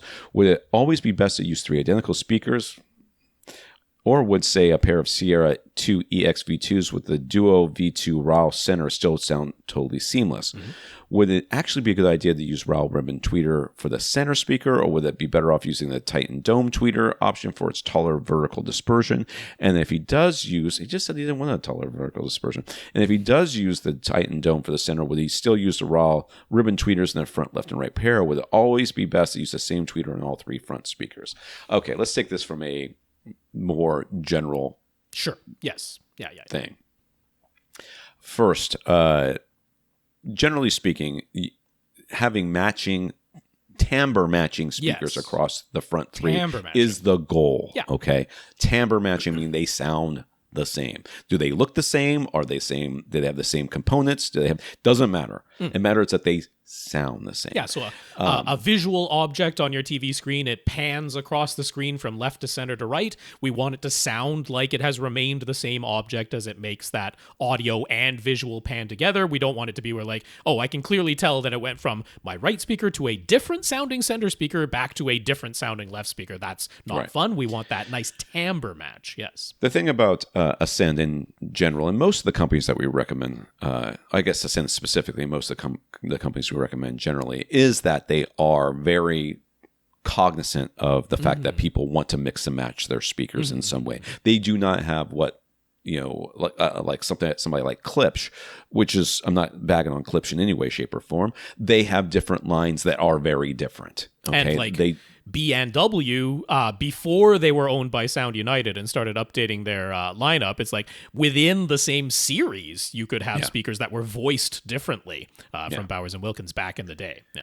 So I have very little problems with you mixing and matching Ascend speakers. Of course, you could reach out to Ascend and they will let you know what they think. Sure. And if they don't say it's fine, do what you want, then I would be shocked. Well, and I mean, case in point, they just did that update to their lineup so that you could have the Duo and the Luna with the same tweeter no matter which other Sierra speakers you were using.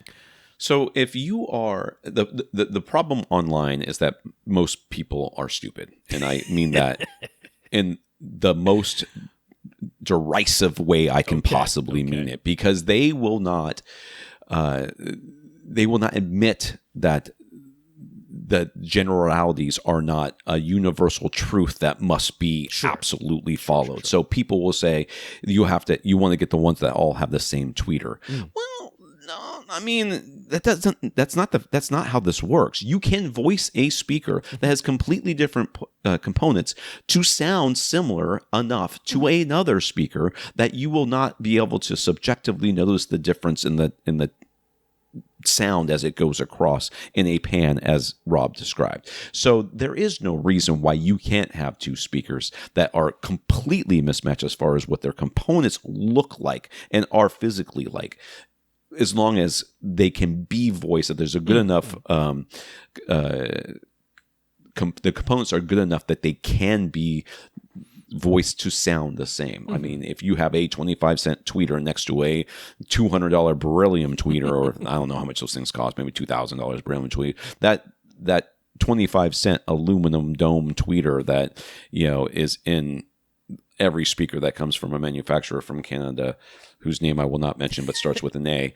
That's outdated. It's not the case anymore, but yes. That's not the case anymore. That used to be the case. You will never be, you will not be able, you can make the beryllium one sound as bad as the other one, but not the other way around. Right. And so that ends up being the case. But people will say, oh, you need to have speakers that all have the same tweeter type, or they will not be able to be matched. That's not the case. So in this scenario, in this specific question, you're saying, if I got the Ascends, do I have to buy 3 identical speakers up front? The answer is, objectively, I think realistically and tonally, no. You can buy whatever speakers you want out of their line, and you're not going to have to worry about output because you're not sitting that far away. Right. And therefore, tonally, I am not worried about them matching each other. Now, if you were to go to a different speaker manufacturer that had a bunch of different lines, that may not hold true. But in this case, with this question, I think there's no world in which I think that you're going to go, oh, I got the, other than subjectively.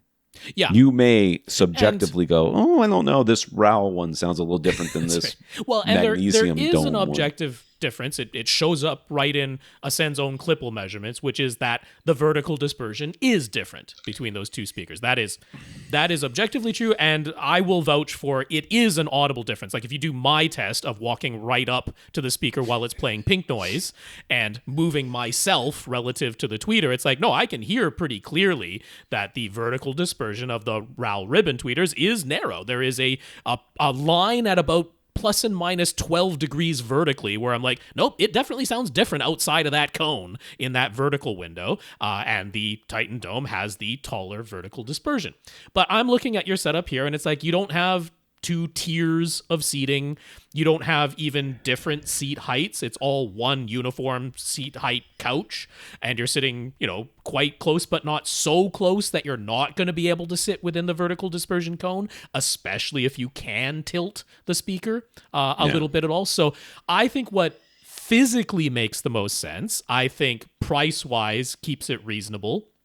I would probably get the Duo center because it's going to fit nicely in your TV stand, and you are going to be able to tilt it however you want. And it's just also going to have that sort of MTM, more horizontal looking design rather than having only one woofer beside a tweeter with the tweeter slightly off center, and you don't have to worry about that. It's all going to look symmetrical and great, and it's going to fit wonderfully. So I would get the Duo center. I would get it with the RAAL ribbon tweeter because I think you're going to enjoy just the novelty of having made the change. You're going to, even if you can't honestly hear it in a true blind comparison, you're just going to enjoy the novelty of it, I predict. And that means I'd go ahead and get the Sierra 2 EX V2 bookshelf speaker version that has the same matching tweeter, and I would just do that, not truly because I think it's 100% audible in a actual blind comparison, but I think you're just going to feel good about it is my honest answer there. And the finish can all match, and it's all going to be wonderful, and it's going to sound fantastic. There you go. David's theater build hasn't quite started yet, but the plans are in place for it to be a 15 by 26 foot dedicated room with 2 rows of theater seats, plus a bar counter at the very back of the room. With the room being that size and with that many seats, he has planned for having 6 overhead speakers along with 7 floor level speakers in the 7.4.6 configuration. While they were on sale over the holiday, he went ahead and bought 3 pairs of Sonance Mag 6 in-ceiling speakers that we've often recommended. Doing so really helped keep the speaker budget under control, and he's actually thinking he might pick up a few more pairs to put in other rooms of his house for whole house audio.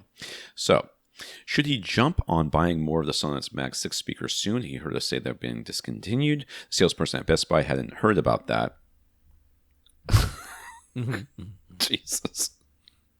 But if they're definitely going away, should he snap up a few more pairs so that he doesn't miss out? I think Rob has already snapped up a couple of pairs because he's worried about them running out. I didn't. I spent all my money on something else, so I didn't. I didn't worry too much about it. You were talking about it, though. I was talking about it, yes. But yeah, no, the reason look, I guess there's a possibility that the Mag series alone keeps on going, but the Mag 6 and the Mag 8, they were a Best Buy exclusive that was part of the old, now which was it? Because they went from, Sonance either went from visual performance to visual experience, or they went from visual experience to visual performance. I forget exactly which way it went. It has nothing to do with sound, so let's just not care. But one series from years ago was either called visual performance or visual experience. I can't remember which one it was. And now the new series that came out just towards the end of 2024 here is the other one. And they use slightly different designs with incompatible rear enclosures. And if you look over at Sonance's website, the one that came out years ago, the one that the Mag series was a part of, it's just Mag was specifically Best Buy exclusive, but it was part of that former series and used the same rear enclosures as all of those speakers in that former series. That's all gone. It's all off their website because it's been replaced by the new 2024 one, which unfortunately has different, new, incompatible rear enclosures. So that's why we're fairly certain, if they discontinued the entire rest of the series, of which the Mags were a part, just that they were the Best Buy exclusive versions of them. There could be a world where they keep going because they're Best Buy exclusive, but it seems to me they're going to want to get the mass production of the new rear enclosures that go along with the new series that has replaced them. I wouldn't be surprised at all if there is a new Mag series that comes about a new Best Buy exclusive that's based on the new versions with the new rear enclosures. So that's why I'm pretty confident that they have been discontinued. Plus, they disappeared for a while and then came back, just for holiday season, and I don't think they're sticking around forever. So should you, the real question is like, before I even have a place to install them, should I run out and buy a bunch more? It's not that there's no other choice out there. I was going to say, we're always going to have a recommendation. Right. May it be as good as, or you don't know what's. These are a really good deal because these are a nice. And one thing I like is that yes, you can move the tweeter in the Mag series speakers, but you can also move the woofer along with the tweeter, so you don't get the weird thing of the coaxial design that becomes no longer coaxial because you decided to move the tweeter and the tweeter alone and have no ability to move the woofer. No, the Mag series let you move both of them together so that they remain coaxial, and I really liked that about them. But whole home audio, who cares? It's going to be straight down anyways. It's not meant to be. I honestly don't think it's that important for overhead speakers and an Atmos setup either. So, because from quite a bit of the stuff that he's talked about, it seems like budget is a concern in his case. Like, he's got a nice big room that he's building, but he's kind of looking at where can I save, like even just $100 here and there. Sure. So I don't think I would go pre-spending the money because you're worried about missing out on the deal. The price isn't at the Christmas or Boxing Day or Black Friday price anymore. Anyway, it has increased since that time. So I don't think I would be telling you as a recommendation to run out and buy more when you don't even have the place to install them yet. There'll be an alternative when the time comes. Yeah. So he initially thought he'd go with the Denon X4800H, but then he heard us mention how the less expensive 3800H basically has all the same features, and the difference in price could go towards some extra amplification, since his room size and seating distance might actually call for some additional wattage for his front three speakers. Yeah, 15 by 26. That's big. That can be where you're sitting more than 12 feet away quite easily, front, right? Probably. Yeah. But can the X3800H handle the 7.4.6 configuration that he has in mind now? We mentioned it can do 6 overhead speakers, but only if you set it to 5 point at the floor level, right? Mm-hmm. So if he had 7 floor level speakers, does this mean it's limited to only 4 overheads? That's the answer to that question. That's correct. Yeah. Yes. 11 speakers total is where the 3800 and the 4800 both top out. 11 speakers total. So yeah, that can be 5 on the floor and 6 overhead. That's 11. Or it can be 7 on the floor and 4 overhead. That's also 11, but it stops there. Yeah. So he asked, what should he do about that? Would it make sense to wire for all 6 overhead speakers, but maybe leave 2 of them unused for a while? Or could he combine 2 of the pairs of overhead speakers? Would that be of any benefit? First of all, the second one's no. You could just wire them in series, and now they all make sound. It's just only have front and back. Talk about your plan to begin with here. So as I look at this, you're planning for 2 rows of seats plus a bar at the back, a bar at the back. So now you're talking about, okay, these surround back speakers are going to be where now exactly? Right.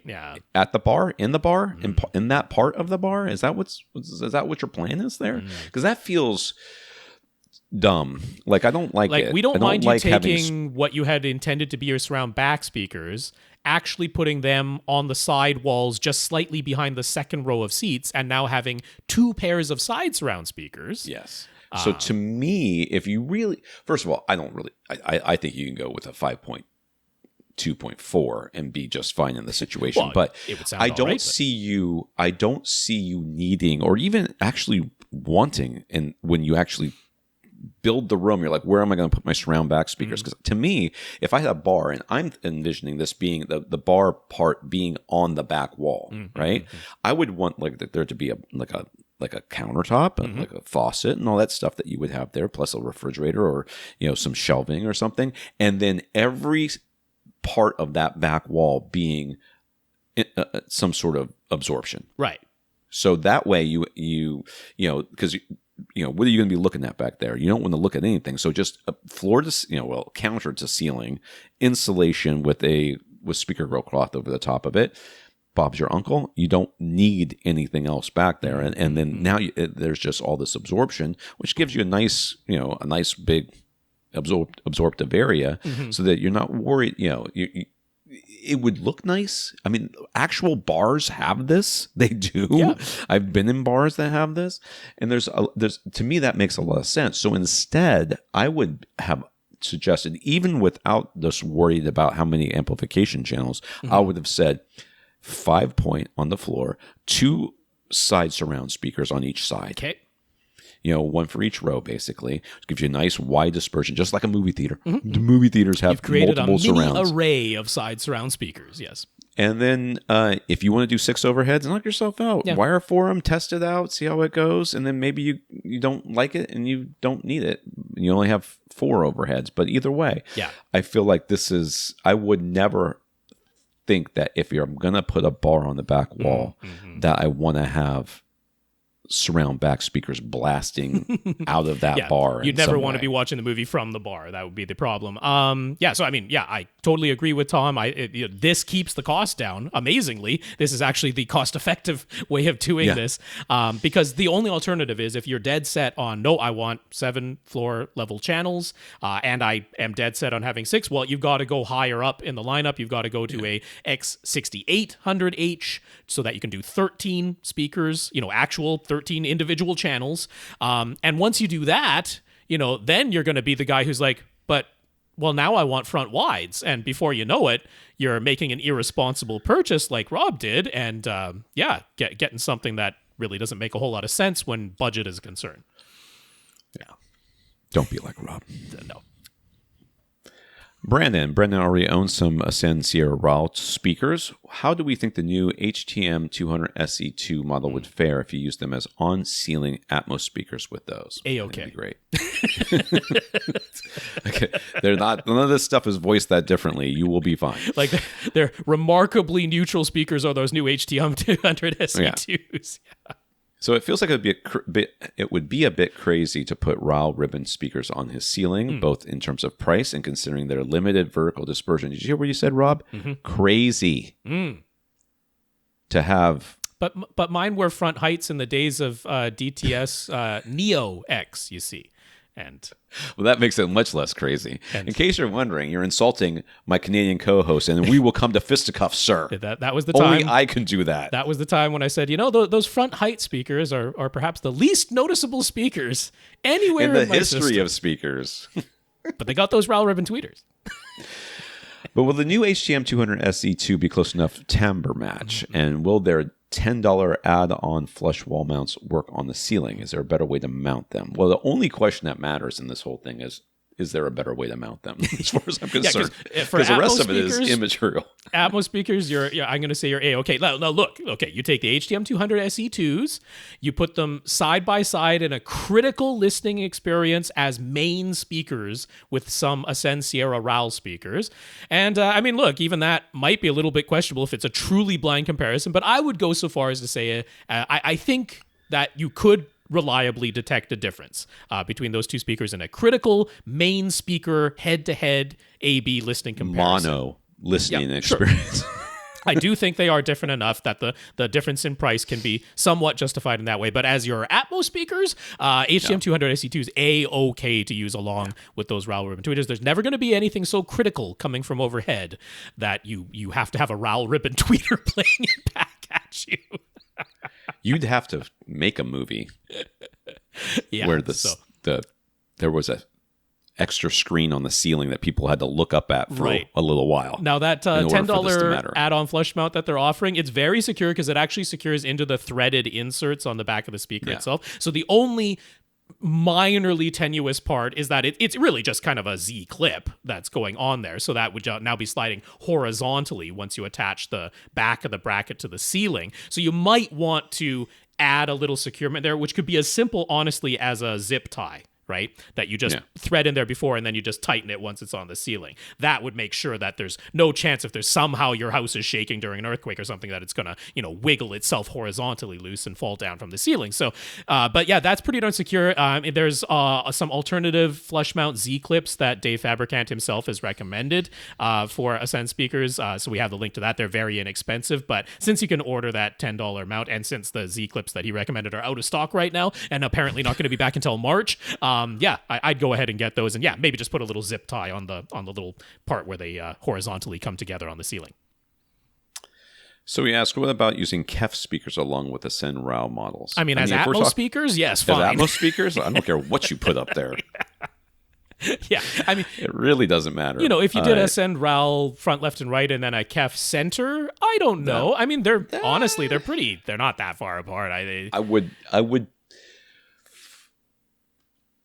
think I would probably say it was okay. I mean, with you. For the majority of people, I don't think they're really going to notice if they're not aware of it. But I might question that a little bit in a more critical application like that. But if you were like, I would say keep the receipt. Sure. But if you were like, I was thinking of maybe doing some KEF in-ceiling speakers as my Atmos speakers and my front speakers are Ascend Sierra RAAL speakers, I'd be like, that's A-OK. You're fine. Yeah. Yeah, I agree. JR's in the band, and they've been recording some demo tracks and storing them as MP3 files in the Google Drive folder for easy shared access. He wanted to listen to them on his Macintosh Mac 7200 stereo receiver. His source device for that is a Roon server running on an Intel NUC PC, but he ran into playback issues. He was able to send the audio via Bluetooth to his Denon X3700H receiver from his iPhone or iPad, but even that wasn't the smoothest experience. And if he downloads the MP3 files to his phone or tablet rather than streaming them from the Google Drive folder directly, they always end up playing back in the voice memo app, which isn't the most convenient for music playback control. Okay. Yeah. He tried downloading all of the tracks and putting them on a USB thumb drive that's been formatted to FAT32, but for some reason, neither his Denon nor his Intel NUC PC recognize any of the MP3 files on that USB drive. So he would mainly be using his Roon server. So he would mainly like to use his Roon server on his Intel NUC PC to play these files. Any idea how to get that working? Well, I certainly don't. That's for sure. I mean, something is amiss with the MP3 metadata or encoding or whatever it is that you're uploading to that Google Drive. There's no reason an Intel NUC PC and the Roon server MP3, should have any problem playing back an MP3. I'm not sure. I'm not looking at these files, but it also shouldn't be playing back only out of the voice memo app. When you download something from a Google Drive onto the actual storage of your iPhone or iPad, they now have the Files app, and it'll play out of there. It won't import it automatically into your Apple Music library, because that you still have to manage as an actual song file, but it should be in the Files app. It shouldn't be automatically playing out of the voice memo thing. So there's something going on in, at the very least, the metadata of the MP3 files that you're uploading to your shared Google Drive. I don't know exactly what's going on there, but there's no world in which an Intel NUC PC should be having a problem playing back an MP3 file that's stored on a USB thumb drive. So all I can really say is whoever's been is that even mastering? That's not even mastering. That's choosing the encoding metadata to go along with your MP3. Something needs to be changed there. I mean, it should be easy enough to transcode your files into new MP3 containers. That's all I can think of. There's something weird with the files themselves. There's no reason that should have any problem playing. I don't know. The only thing I can suggest is I know that when I encode for this podcast, I encode in two things. I encode an MP3 and I encode a FLAC file. And the FLAC file is, just for just to keep around and to have the lossless file, if you will. So that if I ever need to re-encode it into something else, if they all decide that MP3 is dead and we all have to use something else, I can re-encode all of this if I ever wanted to. I will never want to. And I lost all of the old discs we used to have. So, those backup discs. Yes. Yeah, I lost all that. People are like, "Oh, you probably could have saved it." They're covered in poop water, my man. You wash them, because I'm not doing it. But I did save the more recent files because they're all in a solid state drive that I took with me when I left as a backup drive. So the only thing I can think of is you can actually name thing a .mp3 and it be encoded as something else, and it look like is this a .mp3 Vorbis file or something that has some variable bitrate trouble that something's something is weird with the encoding of those files. That's all I can think of. There's no reason any of these devices should be having playback problems. It just doesn't make sense.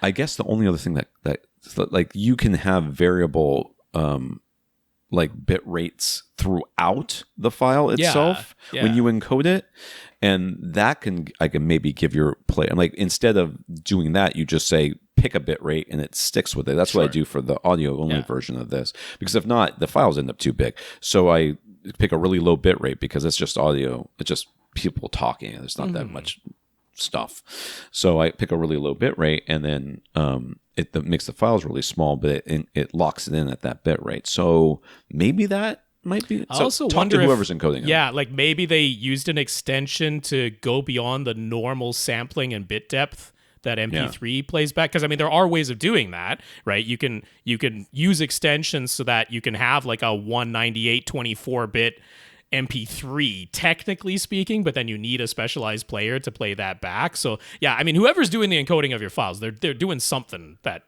isn't normal. That's my only guess. Not necessarily wrong, but just no.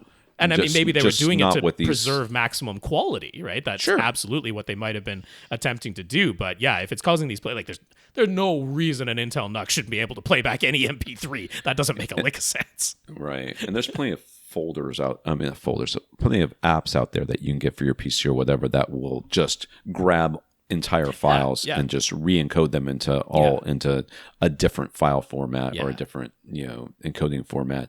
That maybe is what just needs to happen here. Kevin has a second row of seats to his home theater. His original row of 4 seats has been moved closer to the back of the room, and a new row of 3 seats has been added to the front. He pretty much always sits in the front row. The back does get used, but maybe about a third of the time. He's using Klipsch bookshelf speakers as surrounds. They can be relocated without much hassle. With the new seating arrangement, his surround speakers are now in between the 2 rows of seats behind the front row and in front of the back row. Not ideal for either. Well, it's not so bad for the front row. Not so bad. He already has another pair of bookshelf speakers on hand. He wants to know the best way to deploy them so that each row of seats can have its own pair of side surround speakers, or since he's heard us that unless you use a Trinov or Storm audio processor, that having more than one pair of side surround speakers can actually have a negative impact. So should he even do that at all? Literally just suggested it. We did. Just literally just That's suggested why I'm glad you were willing to do this question at the end, because I'm like, yep, we just talked about the actual benefits of having 2 pairs of side surround speakers when you have 2 or more rows of seats. Yeah. His processor is a Marantz AV10. Yeah, so not exactly a slouch. I know. What's the best way to handle then calibrate his side surround speaker situation? So you're going to wire them in series. So yes, you should wire them in series. As I'll put a link here, but when there is a lot of benefits to having, and I don't really know what the downside is, to be honest with you. It's that the people who have a Trinov or a Storm, and they're like, I can have the Dolby Atmos individual, because you can have surround plus surround 1 and surround 2 that are technically discrete, and they're like, well, look what I can do that your lowly Marantz AV10 processor can't do. So that's where that's coming from. Yeah. Otherwise, every cinema you've ever been to in your entire life with its array of side surround speakers has apparently been an inferior experience, which is not true. So yeah. Right. I would go ahead and just put those two, wire them in series. Yeah. And if you're a little bit confused about the wiring in series, because sometimes people envision that, so, you go back to the binding post on your AV receiver, the surround binding post, or separate amplifier in your case, because you have an AV10, so you have a separate power amplifier, but you go to the surround binding post, and you take the red binding post of the amplifier, that'll go to the red binding post of speaker number 1, as it normally would. But then the black binding post, it goes to the black binding post of speaker number 2. So the binding posts on the amplifier itself have gone to 2 separate speakers, but still red to red, black to black. Now the remaining 2 binding posts between the 2 speakers, they just get connected together. And now you've created a series circuit. But sometimes people are like, well, does that mean I need a speaker wire that is like draped along my side wall that goes from surround speaker 1 to surround speaker 2? It doesn't have to. Your speaker wires can still come all the way back to your amplifier where it lives, and you simply have the 2 loose ends. They connect to each other. If you want to do it properly, use a butt splice, which is a tiny little piece of shrink wrap, shrink tubing that has a little piece of metal inside. So you have the speaker ends that are in together, and that is a proper connection that isn't, just wrapping electrical tape around it, which will electrically function, but obviously could come loose and cause an arc at some point. But yeah, you can do that back at the amplifier side. So if you're doing like in-wall speaker wires to keep everything neat, you don't just have to have a speaker wire that drapes between the 2 speakers along the side wall. You can home run everything, and you're just connecting the 2 loose ends to each other and still creating that series circuit. But yeah, I would absolutely do that. As far as positioning, I've never personally been a fan of having my surround speakers literally 90 degrees to my side. I've always preferred having them just a little bit behind my seats at least. And honestly, I prefer to have them a little bit elevated as well. Yes. And I do subscribe to the notion of having a clear line of sight from the tweeter of every speaker to every seat that I care about. And that typically requires elevating that side surround speaker a little bit so that it's not firing right into the ear of the person in the left chair and not having a clear line of sight to the person in the right side chair. So that's why I do that. But or vice versa. Yeah. Yes.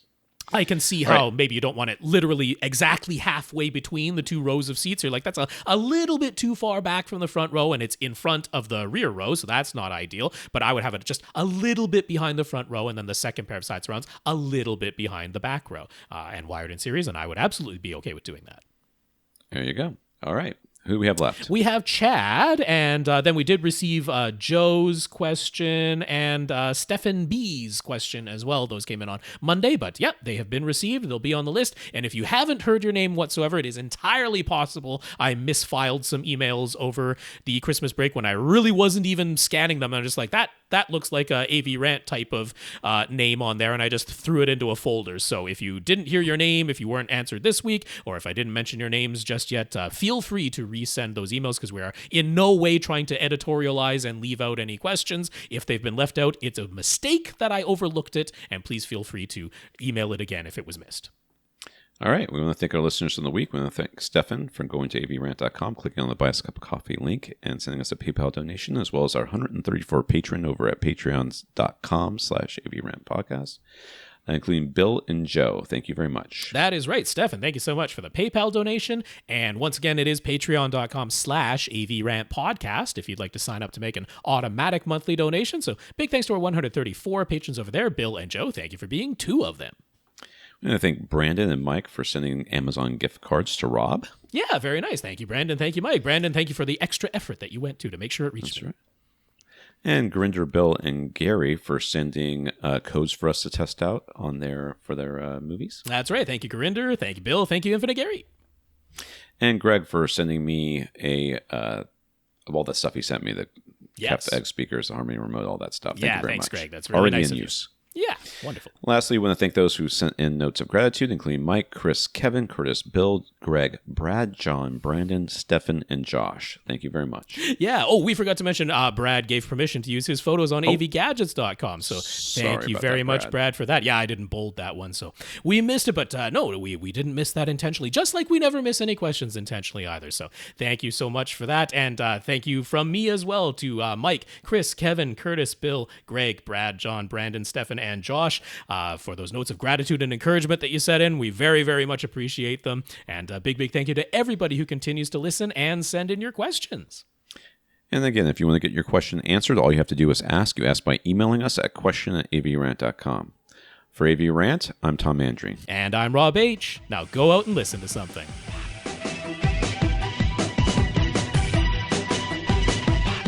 Want your question answered? Send it to question@avrant.com.